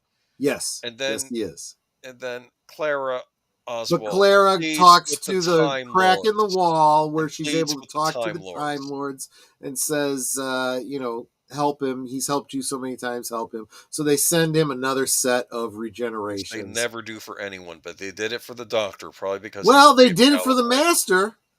Yeah, but that was because it suited them. And they need the Doctor to come help get them out of wherever. I thought it was a reward for basically saving Gallifrey. Well, that's what they say, but the reality is the ulterior motive is we need the Doctor to come get us out of whatever limbo they're in. So that's the Christmas episode. All right. Goodbye, Matt Smith. Generates into Peter Capaldi. I like these two together. I think this is a good companion Doctor set. Again, people are still ragging on Clara Oswald, but she's no longer... Why is she still there after she sacrificed herself? Because they had to bring her back. Because I don't know. I guess, Steven Moffat liked her so much or whatever. I don't know. I don't know if that's them from an episode. That's just them on a set, but I like the I picture of don't the know. two of them there. Clara Oswald. I remember this one episode. She's like, "I'll time travel with you, but I have a life to live outside of this, so we can go on our little trips. And then I'm going to come back." But you got to drop me off. I'm a school teacher. I'm a school teacher. You remember where she's a school teacher at? No. The Coal Hill School. The Oh, same school that the doctor, the granddaughter went to. Okay. Right. I like this episode because it's like she wants to go see Robin Hood. The doctor is insisting that Robin Hood doesn't exist. He's a legend, a myth, doesn't exist. No, he exists. He's just gay. That wasn't established in this episode. What are you talking about? It wasn't? I thought it was. No, it wasn't. Maid Marian is in this episode at the end. What are you thinking of? Oh, maybe I'm thinking of James the First. Oh, sorry. No, they didn't establish. I'm sure there was some. No, you're probably thinking of Isaac Newton. That was later. I mean, from this point on, everybody's gay, I think. Okay. Anyway, he shoots anyway, can we keep quiet? I kind of like this episode. He shoots an arrow at the TARDIS. Turns out that Robin Hood is in fact real, and the doctor is so annoyed by this. Remember? Yeah. It's funny when they were showing different actors in the TARDIS playing. Oh, many actors have played Robin over the years, and then you see Patrick Troughton in the Robin Hood outfit. Because I guess he played Robin Hood at one point. But here we go. This is them. This is so ridiculous that I was happy it wasn't the Robin Hood from the BBC Robin Hood. That would have made me angry if they had done a crossover that way. Yeah. But yeah, he meets Robin Hood. And Clara. As I recall, this guy too had some sort of a weird timey-wimey storyline that went nowhere. No, he didn't. Did he? Yeah, he did. Yeah. Oh, he died that I remember. We'll get into this. It was dumb, and they kind of paradoxed it. It was weird. I think he ends up in the TARDIS at some point. I don't remember. Anyway, I don't know. Here's the thing with him, okay? He was she actually falls in love. It looks like she might actually end up getting married and starting a relationship with this man. And it was interesting because the doctor, when he goes to the school, he sees her. He sees like one of the other teachers who looks like a guy cosplaying as Matt Smith, right? He has the same haircut, and he's like, she says, "I'm seeing someone." Oh, I know who you're seeing. Wears the bow tie, and he has the big hair in front. And he thinks that she's dating this guy that looks like his previous incarnation, right? Right. It was a little joke they had. I thought it was funny. I don't know. But no, it turns out she's dating him, and he doesn't like this guy. I forget. I should know who this guy is, this character's name is. But he didn't like him. And, because I think he was a soldier in Afghanistan or something, right? Before he became a school teacher. And he doesn't like that. You should be dating a military guy. And, and then this guy looks at the doctor and says, you sound like an officer. Because he basically pointed out that, this guy has also been in war. He could tell. He could tell by that. And they had a bit of friction there. Yep. But throughout this season, there is hints of a new villain, or maybe not a new villain, coming through. Yeah. Her name is Missy. Yep. Played by... Why do I always forget actors' names? Anyway... Yeah, somebody in the chat will tell us, I'm sure. Yeah, find the actress for Missy. I'll probably think of her in a minute. Gomez. Gomez? Michelle Gomez? Michelle Gomez, I think. Yes. So here we go. And of course, she has this big plan all throughout the season, and she's going to gathers up a bunch of Cybermen, and I think she basically says, "I'm going to give them to you, Doctor. You can do with them whatever you want," right? Because she's right. I don't know if she has a sort of fixation on him, because we find out she used to be the Master, right? She's a future incarnation of the Master, now calling herself Missy. Right. Master, mistress. I guess I forgot to put this image in here. I meant to include this. Her fiance, but going back to her fiance, he ends up dying in a car crash, right? Or some accident, and just dies of natural causes. Yeah. Well, not natural causes, an accident, but she's kind of heartbroken after that. But he ends up getting brought back as a Cyberman. And the interesting thing is, the Cybermen start revolting against all this and actually start protecting people. And interesting, one of the Cybermen ends up being the corpse of what was previously the Brigadier, remember? Yeah. That was nice. And he also, I think, saves Clara before they finally do away with. I don't know. It was all right. He was hitting the street. Okay, yes. Michelle Gomez is awesome. Here's the deal. Normally, this would have made me angry, them turning the master, making the master female. And people are, well, the master's been like a cat person at some point. Is it really such a stretch that he would? And normally I would say this, but Michelle Gomez was just so good that I let it go. I kind of felt she could have been her own villain, though. But, oh well. Actually, they didn't have to make it the master. It totally could have been the Ronnie. Or just make it another villain. Like, I think I always talk about the terrible Zodin, and I don't know who she is. I hate that they did that to the Brigadier, that they made him a Cyberman, and then I guess he doesn't. I don't know. Like I said, it was the first Capaldi season. Then we get to the first Christmas episode of Capaldi, where he meets an elderly Clara Oswald on Christmas Day Eve. Right. And she never got married or never fell in love again, but she said, she taught all over Europe. She learned how to fly. And I'm thinking, you know what? I think the show, or maybe the Doctor was thinking this was sort of a tragic end. I don't see this as a tragic end. Yeah, she had a good life. I think just leave her be. Yeah. It's sad that she never found love again, but that happens with people sometimes. And at least she was useful. She probably helped a lot of kids out. For F's sake, at least he was there to see her one last time. He didn't do that for Sarah Jane. He didn't do that for the Brigadier. He didn't do that for so many other companions. And he meets Santa Claus in this episode, who might be the actual Santa Claus, or Father Christmas, maybe that's the proper term. Yes, but played by that's the bloke. That actor's the one that's with Simon Pegg and all. Yes. Yeah, Shaun of the Dead and all that. Yeah.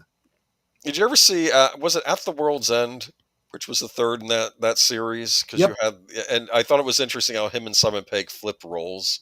In that movie, how Simon Pegg was the disaster slacker. I was disappointed by that particular Christmas episode because, well, I mean, it's overall a good story, but you find out who Santa is in context of his story, and it's disappointing because I was all excited over the possibility that Father Christmas was another Time Lord. That would have made so much sense. A bag that's bigger on the inside and manipulate time to travel all over the world bag of in holding. one night. Yeah, no, that's not what it was. He certainly wasn't there for Adric. Well, you know what? Right. Adric was the Wesley Crusher of Well, he was there. That's more than he could say for the Brigadier or for Sarah Jane. Okay, so here we go. We have the Sonic sunglasses. Yeah, this is when this is when Steven Moffat he was trolling the audience, and people were not happy about that. Knock it off. But here we have our big premiere where you see the episode starts and there's this horrible war-torn planet, and they're shooting bows and arrows at fighter planes, and it's really weird and creepy. And you see this little kid, and he gets grabbed by this hand in the ground, right? Yep. And the Doctor shows up and he says, "Boy, don't move. I'll help you out. What's your name?" And then what does the boy say? Davros. And as soon as he says that, it's so chilling. And you see the look on the Doctor's face, and you're like, what does he do here? Yeah. What does he do here? He could just leave and leave the kid to his own fate. Yep. Or maybe you don't do that. Daleks maybe would never be invented. Yes. Only if the kid dies. Right. Because if he's left there by the Doctor, then he just gets ticked off. And it's that's how I'm going he to strike becomes out. Davros. Yeah, exactly. But does saving him turn him into a gentler, kinder person? Yeah, that's the thing. That's the noodle scrambler. Yeah. Okay, so here we have then of course he gets summoned to Skaro, I think, by this horrible snake-like creature. I should have had a picture of them. But I like the fact that there are other evil creatures that still work with the Daleks, which I thought was interesting, because they sort of toyed with it. Even though the Daleks want to exterminate everything, I like the idea that there are other evil creatures that would still work with them, at least on a temporary basis. We have Davros here again, and of course he's doing his whole... they're doing the whole thing. Well, am I really the villain, or am I the hero in my own mind? And you're the villain, Doctor. And they do this back and forth where he says, "I thought the Daleks we're a force for good. And then they do this whole thing, and the Doctor's almost conceding some points to Davros because it's like, here I am with my arch nemesis. And I love the fact that Missy overhears this. Says, who's his arch nemesis? Like, you know? Yeah, exactly. Wait a minute now. Because Missy's stuck on Scarrow too. It was wonderful when Missy shows up because you have Unit, right? And they're seeing a message broadcast, and it says, "You're so fine. You're so fine, you blow my mind." And it's like, what is this on the computer screen? It says, "Hey, Missy. Hey, Missy." And Missy's back, and she starts killing. Yeah.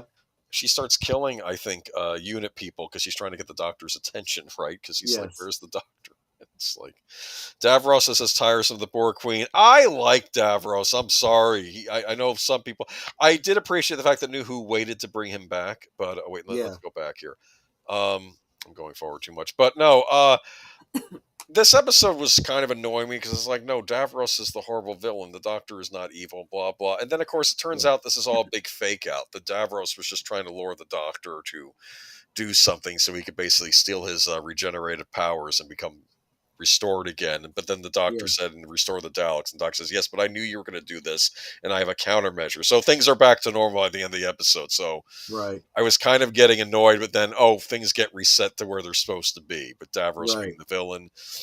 Looks like Missy is going to do something with the Daleks, and I don't know if that's ever touched on later, because we'll get to that.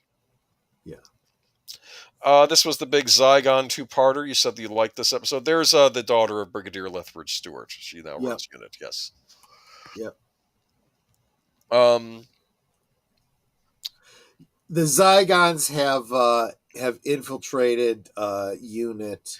Well, they're living in British society. Some are trying to live in there as refugees disguised as humans, so they can just live on Earth. And that's all we want to do. And obviously, to take the form of a human, they have to keep that human alive.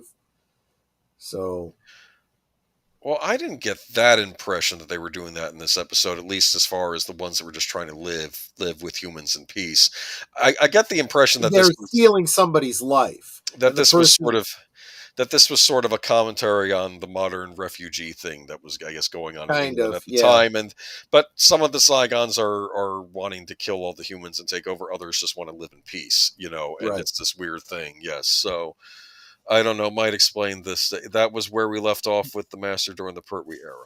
But then you also have Zygons who don't remember that they are the Zygons. Oh, maybe that's what happened. They had to wipe their memory and think they're humans. Yes. I don't remember. I just remember this episode. This episode, this was the... You don't remember this one. I'm kind of pouring through these Capaldi era episodes, but this was the episode where they go on this space station in the future where the humans are using a machine. They go inside and they don't have to sleep. They come out again, they're refreshed. So they don't have to dream. And then something manifests because of that. Yeah, do they get all psychotic because of the lack of sleep? Things start forming out of that. Like, look at this. He's made out of sand, this horrible thing. This is how the episode ended. The reason I love this episode is because the Doctor goes in, and usually he has to stop the monsters, save the day. This episode ends with him taking the surviving humans, getting in the TARDIS, and just getting out of there. He can't fix this. Yeah. And this horrible monster is left behind talking to the audience at the end of the episode, and you see his face kind of falling apart in sand. This is one of the head scientists turned into this thing, and that's how it ends. Very creepy. I thought this was a good episode. I don't know. Yeah, it was pretty wild, yeah. But again, War Screech is the magic of this episode, if that's what you're thinking of. Let's get the whole make a decision, and that was really good. That whole with the Zygon. Stupid, dumb. I don't like this. You and I are in disagreement here. So she shouldn't still be here. She should have sacrificed herself to be dead, and we should have another companion at this point.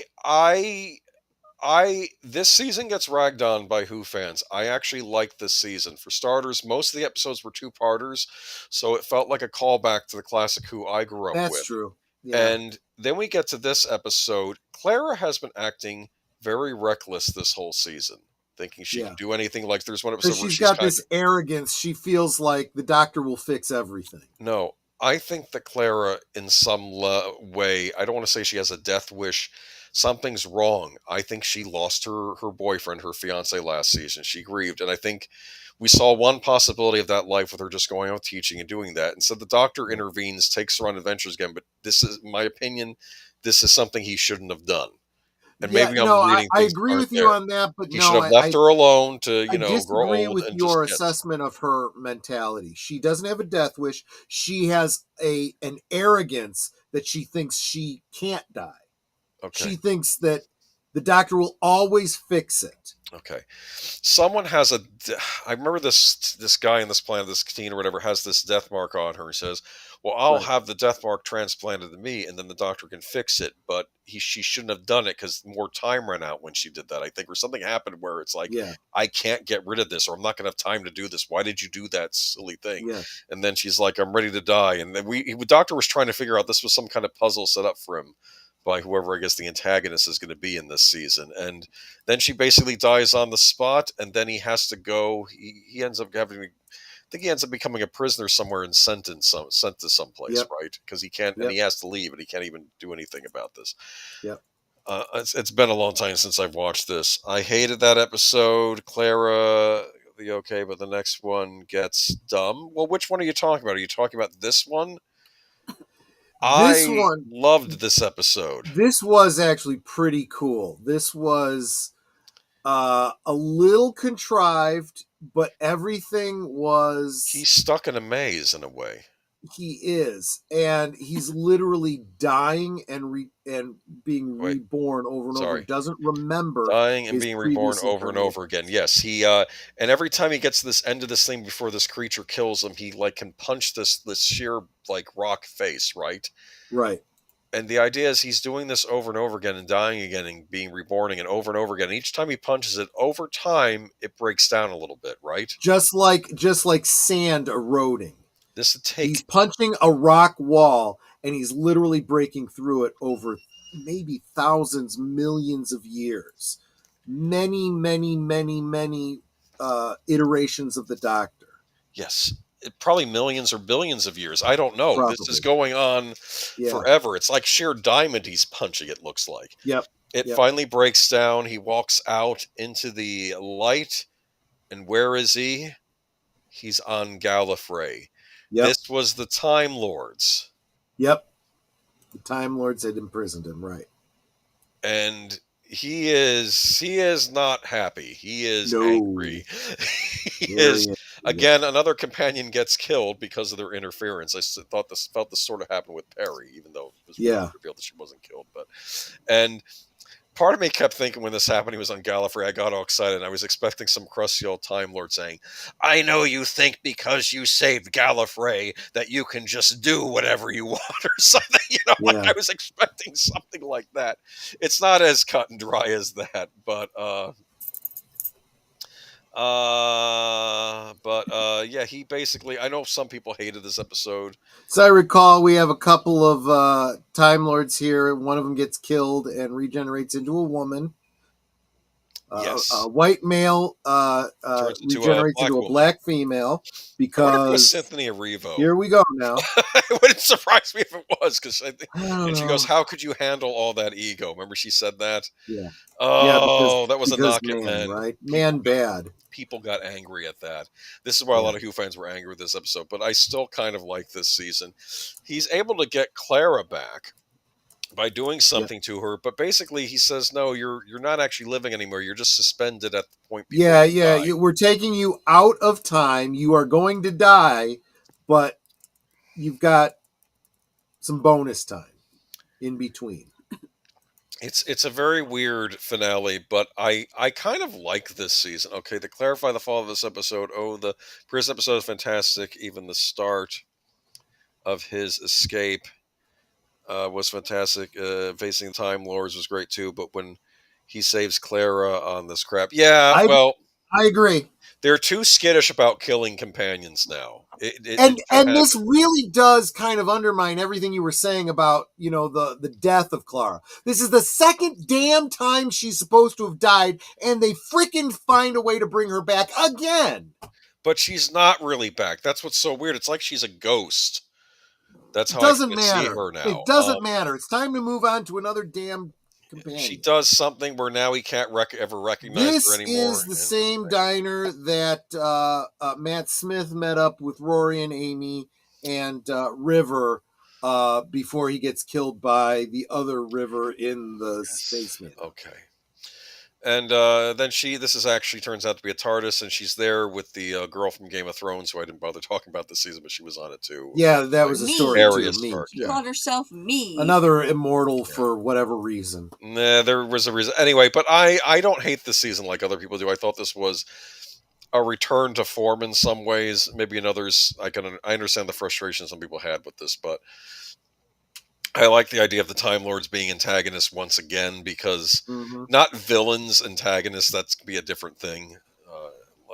Anyway, but moving on to yeah. I like this. I do too. And she's like, well, I only have one night left or something. Yeah. But the doctor says, yeah, but nights on this planet last for 50 years or something, right? He makes some point. And I think he's going to be her, in many respects, he's her husband, basically. Or something. Right.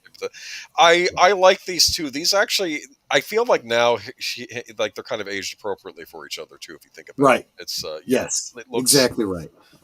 This was kind of sweet, this episode. So, yeah. As I recall, this is the last time she'll see the doctor before her next stop being the library. I think so, yeah.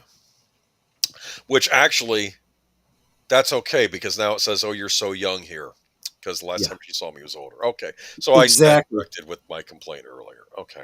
Exactly. See, I can admit when I'm wrong.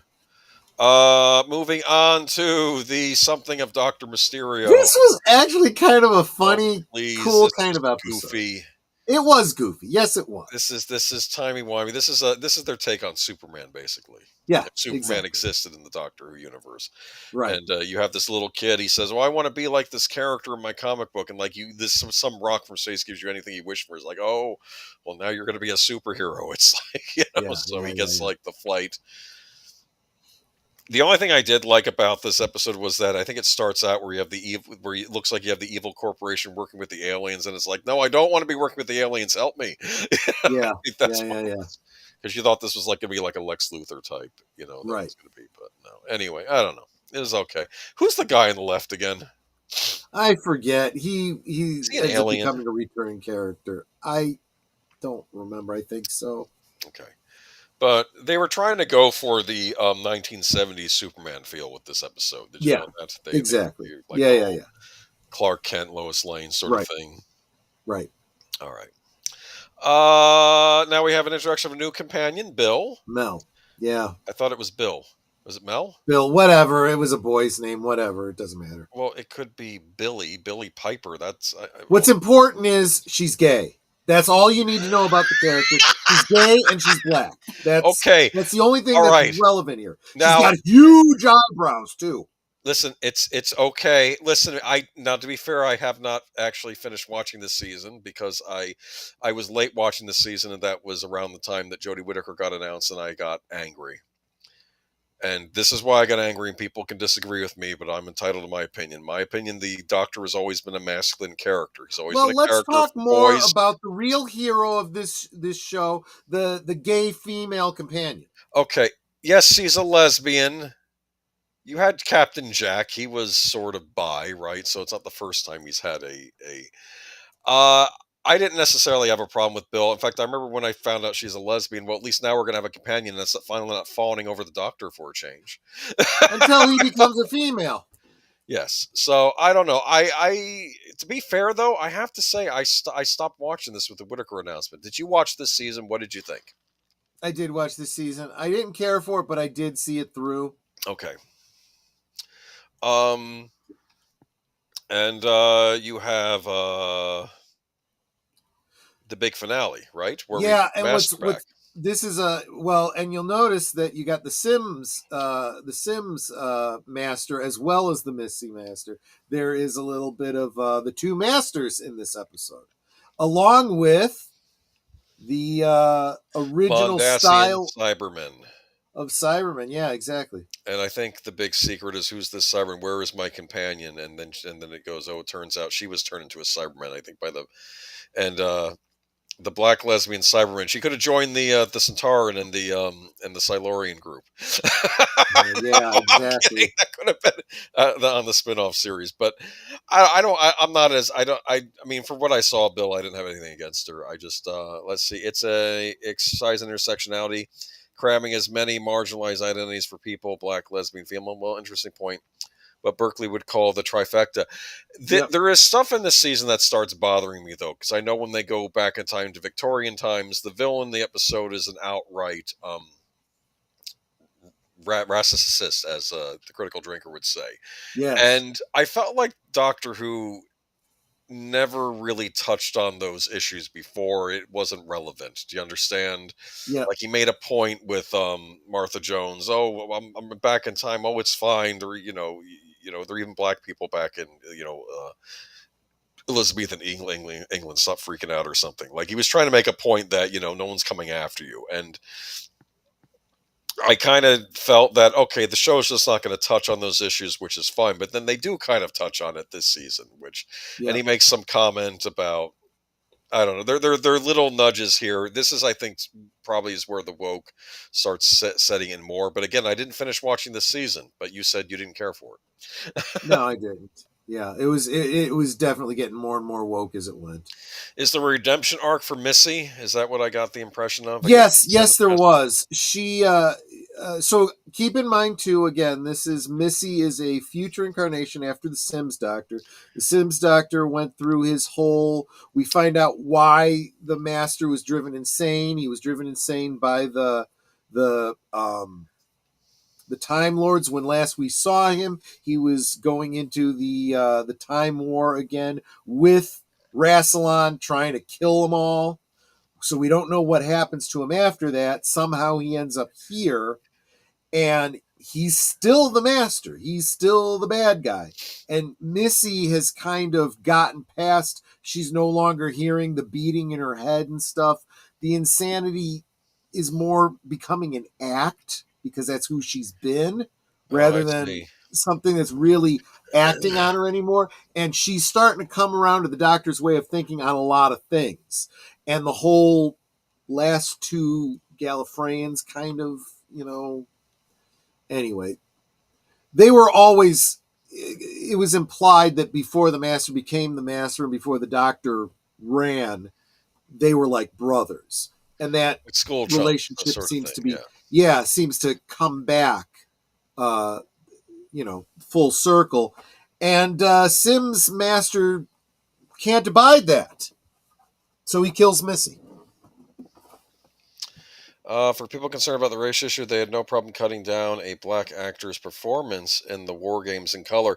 I've heard they're colorizing old black and white episodes. I don't know why they're doing that. I think that's well, in a lot of cases, what they're doing is because the episode is, or the story arc episodes are missing.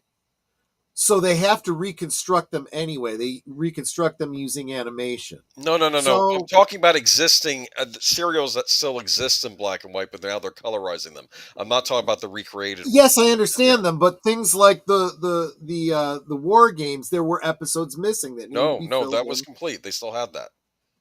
Really? Yeah. No, War Games is one of the few that were complete from the Troughton era. I may not have been caught up on that. Yeah, but the problem it seems like they're finding new episodes all the time. Yeah, they are. But with this one is what they do is they're taking the black and white episodes and now they're colorizing them, which I think is stupid.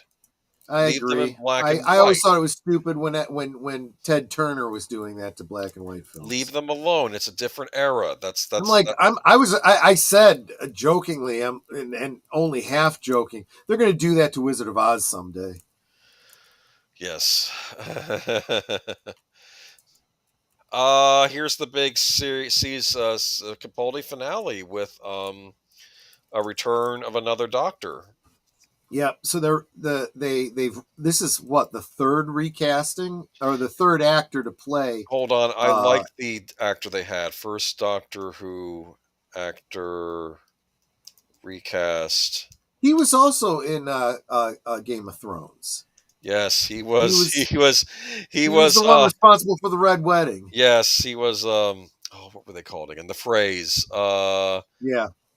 Let's see here. David Bradley took on the role in 2017 and 2020. I like the fact that David Bradley gets to play a good character for once. He's always playing these Yeah. creepy characters. I liked his casting as the first Doctor. Yeah. I don't know. I like Hey, the he was spot on. He did a great job. Ted didn't add extra stuff to the films. What? Oh, they're adding extra stuff to the episodes. Okay.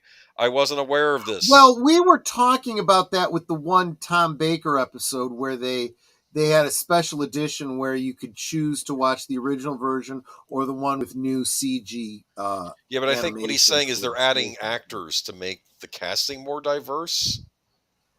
I don't know. Which annoys me because I hadn't heard about that. The BBC even back then were trying to be as diverse as they could be. This is what I don't understand with.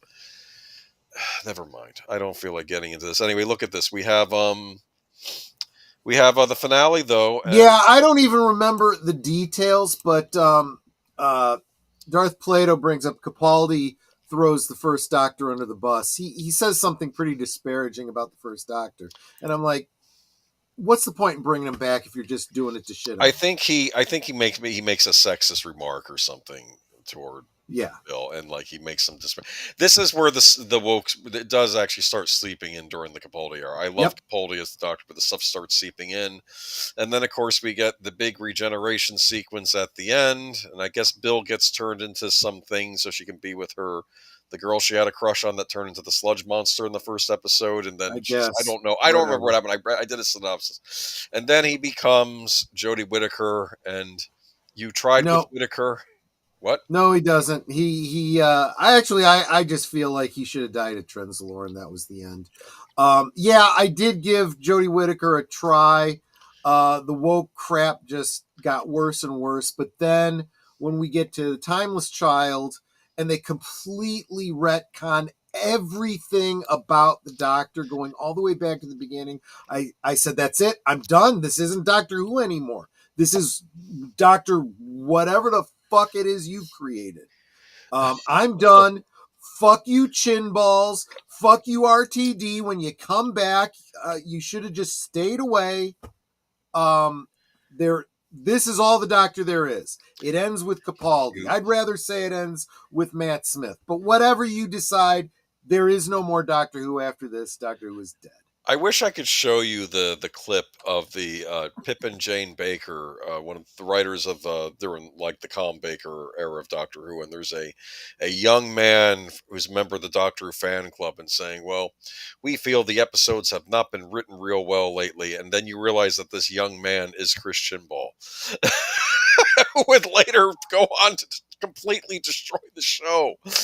And he's like some teenager yelling at Pip and Jane Baker, the two writers, who I actually think weren't that bad writers, like compared to what we got later on. Troy Unplugged, but this is it for Doctor Who, our Doctor Who discussion. What have we learned? I hope that everyone that came along with us, those of you that were Doctor Who fans, enjoyed the walk down memory lane. Those that weren't huge Doctor Who fans, maybe you got to see what we've all seen in Doctor Who. Maybe you might want to consider revisiting it. I understand that it's no longer on BritBox, but apparently they've brought it back to Amazon Prime. I think you can watch Doctor Who. Here's what's on Amazon Prime. New Who is on Amazon Prime, from Eccleston to Whittaker. Okay, forget it then. Yeah. On BritBox, you have Classic Who, but they don't have the reconstructed episodes on there. The ones where they use the animatics. Some of those are on there, but they don't have the complete yet. Of course, maybe they haven't redone them all yet. That's another reason. Because I noticed there is Shada wasn't on there. A lot of those are available on YouTube. If you're really hurting, there's always somebody who has it on physical media. So, I'll also say, for all our criticism of the BBC, they do have quite a number of official Doctor Who episodes from the classic era on YouTube. Not full seasons, but a number of Right. hits from each Doctor's era that you can watch all the way through, Yeah. including Genesis of the Daleks and from Tom Baker, Inferno from John Pertwee. Those are two of the best serials, I think, from those Doctors. War Games, I think, is on there from Pachter Troughton. So you do have a lot of hit serial, some of the best serials on there. Oddly enough, I think the Davison era has the worst serial selection from YouTube, but I would recommend maybe Frontios. Check that Davidson episode out from there. Yep. Didn't mean that I hit the wrong button. My apologies. Anyway, did you like the Capaldi era logo I just had up there? Was it okay? I did. Yeah. I like the time gears, the clock gears, and stuff in the intro. Anyway, that's how it ends. I felt Capaldi should have been better than it was. I felt Matt Smith should have been better. There's some great ideas in the Smith era. I was picking on it at the time, but I just wish these villains and monsters had been better established. I think Madame Kavarian could have been a great repeated villain if they had, there's your female villain. I don't get it. Yeah. I don't get it. Troy doesn't know how to drive. Not in his current condition. Yeah, well, no, I wouldn't get behind the wheel now, but I'm not.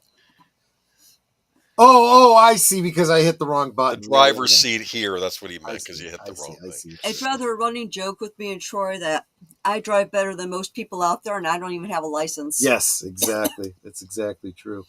Yep, let's wrap this up really quick.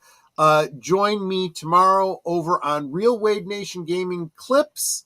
I will be on his Rumble channel tomorrow for a rewatch of Tron and Tron Legacy, starting at 2 Central, 3 Eastern.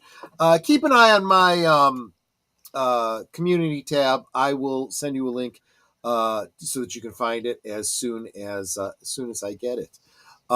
Tomorrow evening, 9 Central, 10 Eastern, over on Big Al Presents Films with Friends, The Incredible Shrinking Man. I guess his movies this month are all themed around people shrinking. Miniature May is what he's calling it. Sunday, Boomer, what are we talking about on Geeky Geezers? Lots to talk about on Geeky Geezers on Sunday, including Xbox raising prices. That's the big one. Apparently they're doing a live action version of Gargoyles.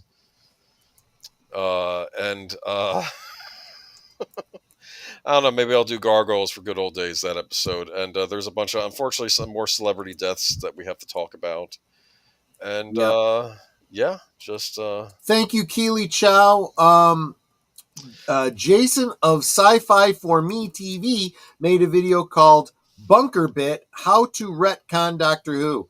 That's really the only way they're going to fix Doctor Who. It looks like Doctor Who's being canceled at the end of the Ncuti Gatwa second season, and they're going to sit on it. They will sit on it. It will go into hiatus, and if someone wants to bring it back, it's got to be retconned. If they don't do it, then it will never come back. The fans will never return. So bring Primeval back.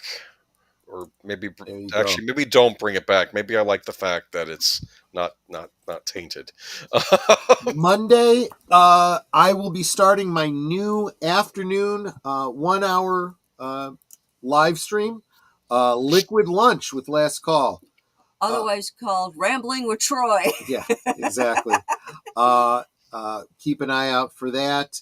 And then members will join me Monday night at an early time, 7 Central, 8 Eastern, because you have decided we are going to watch The Hobbit, the book edit.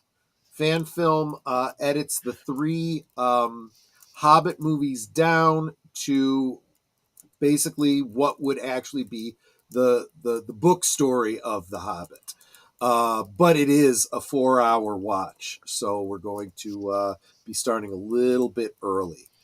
And then Tuesday, Live from Sparkwood in 21. Join all of us here on the panel along with Deleted Scenes for Live from Sparkwood in 21 at 7:30 Central, 8:30 Eastern. Of course, Deleted Scenes says he will be late for the movie tomorrow because he will be at the mystery movie. That's fine. Totally understand. You will have, you have the link to come in when you get there. Remember, membership on my channel is only $2 a month, and you get to be a part of some really great watch parties. Some of them like on Monday. Unless you know how to find them, these are fan edits that aren't generally available. So membership has its perks. And then Tuesday after Live from Sparkwood in 21 on my channel, the return of Blake 7. You guys have waited long enough. You've been on a cliffhanger. The first episode of episode 3.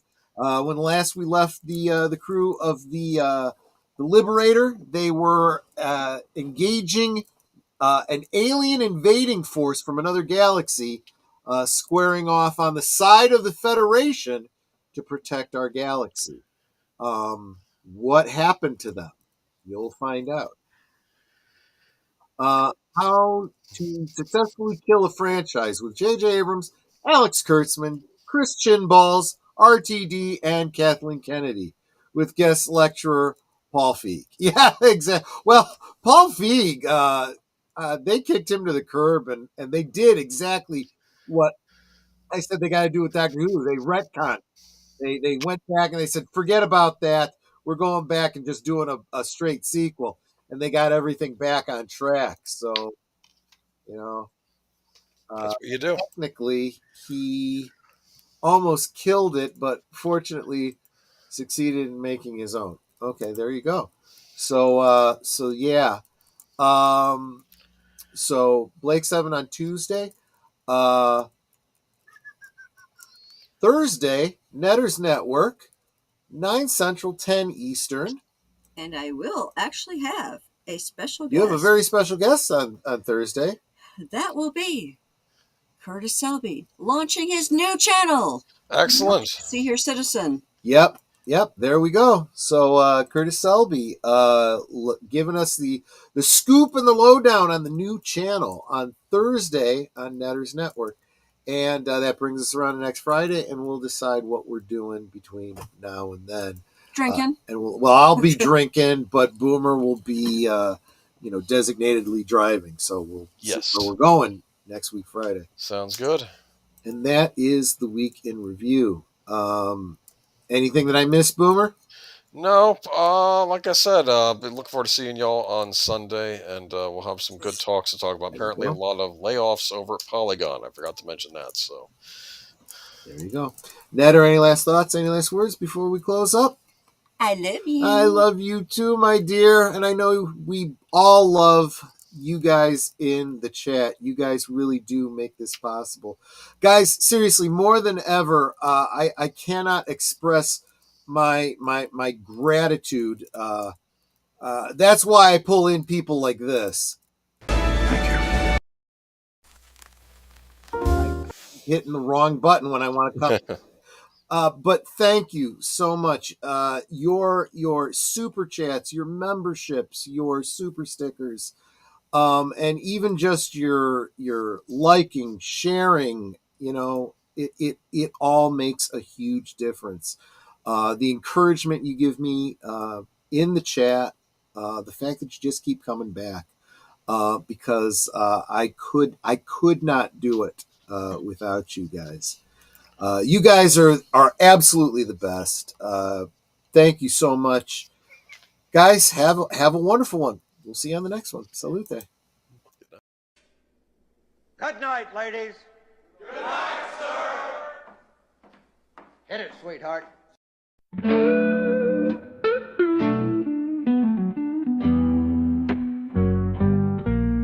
The neon lights are fading.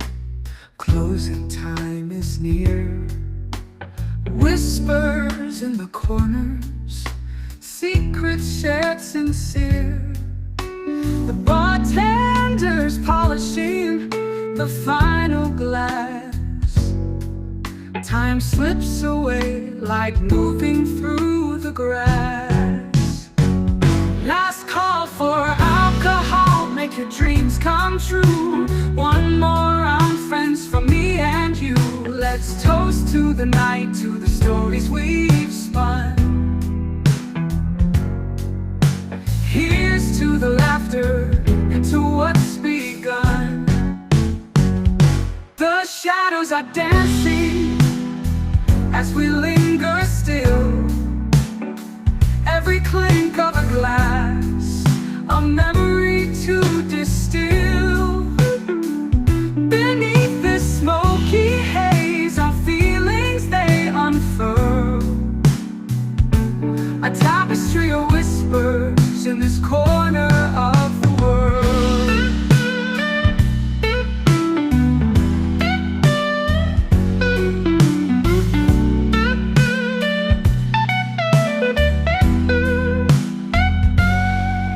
The jukebox serenades us with a final tune, crooning to the lonely and the lovers under the moon. With every soft note, the end draws ever near. But in this fleeting moment, there's nothing to fear. Last call for alcohol, make your dreams come true.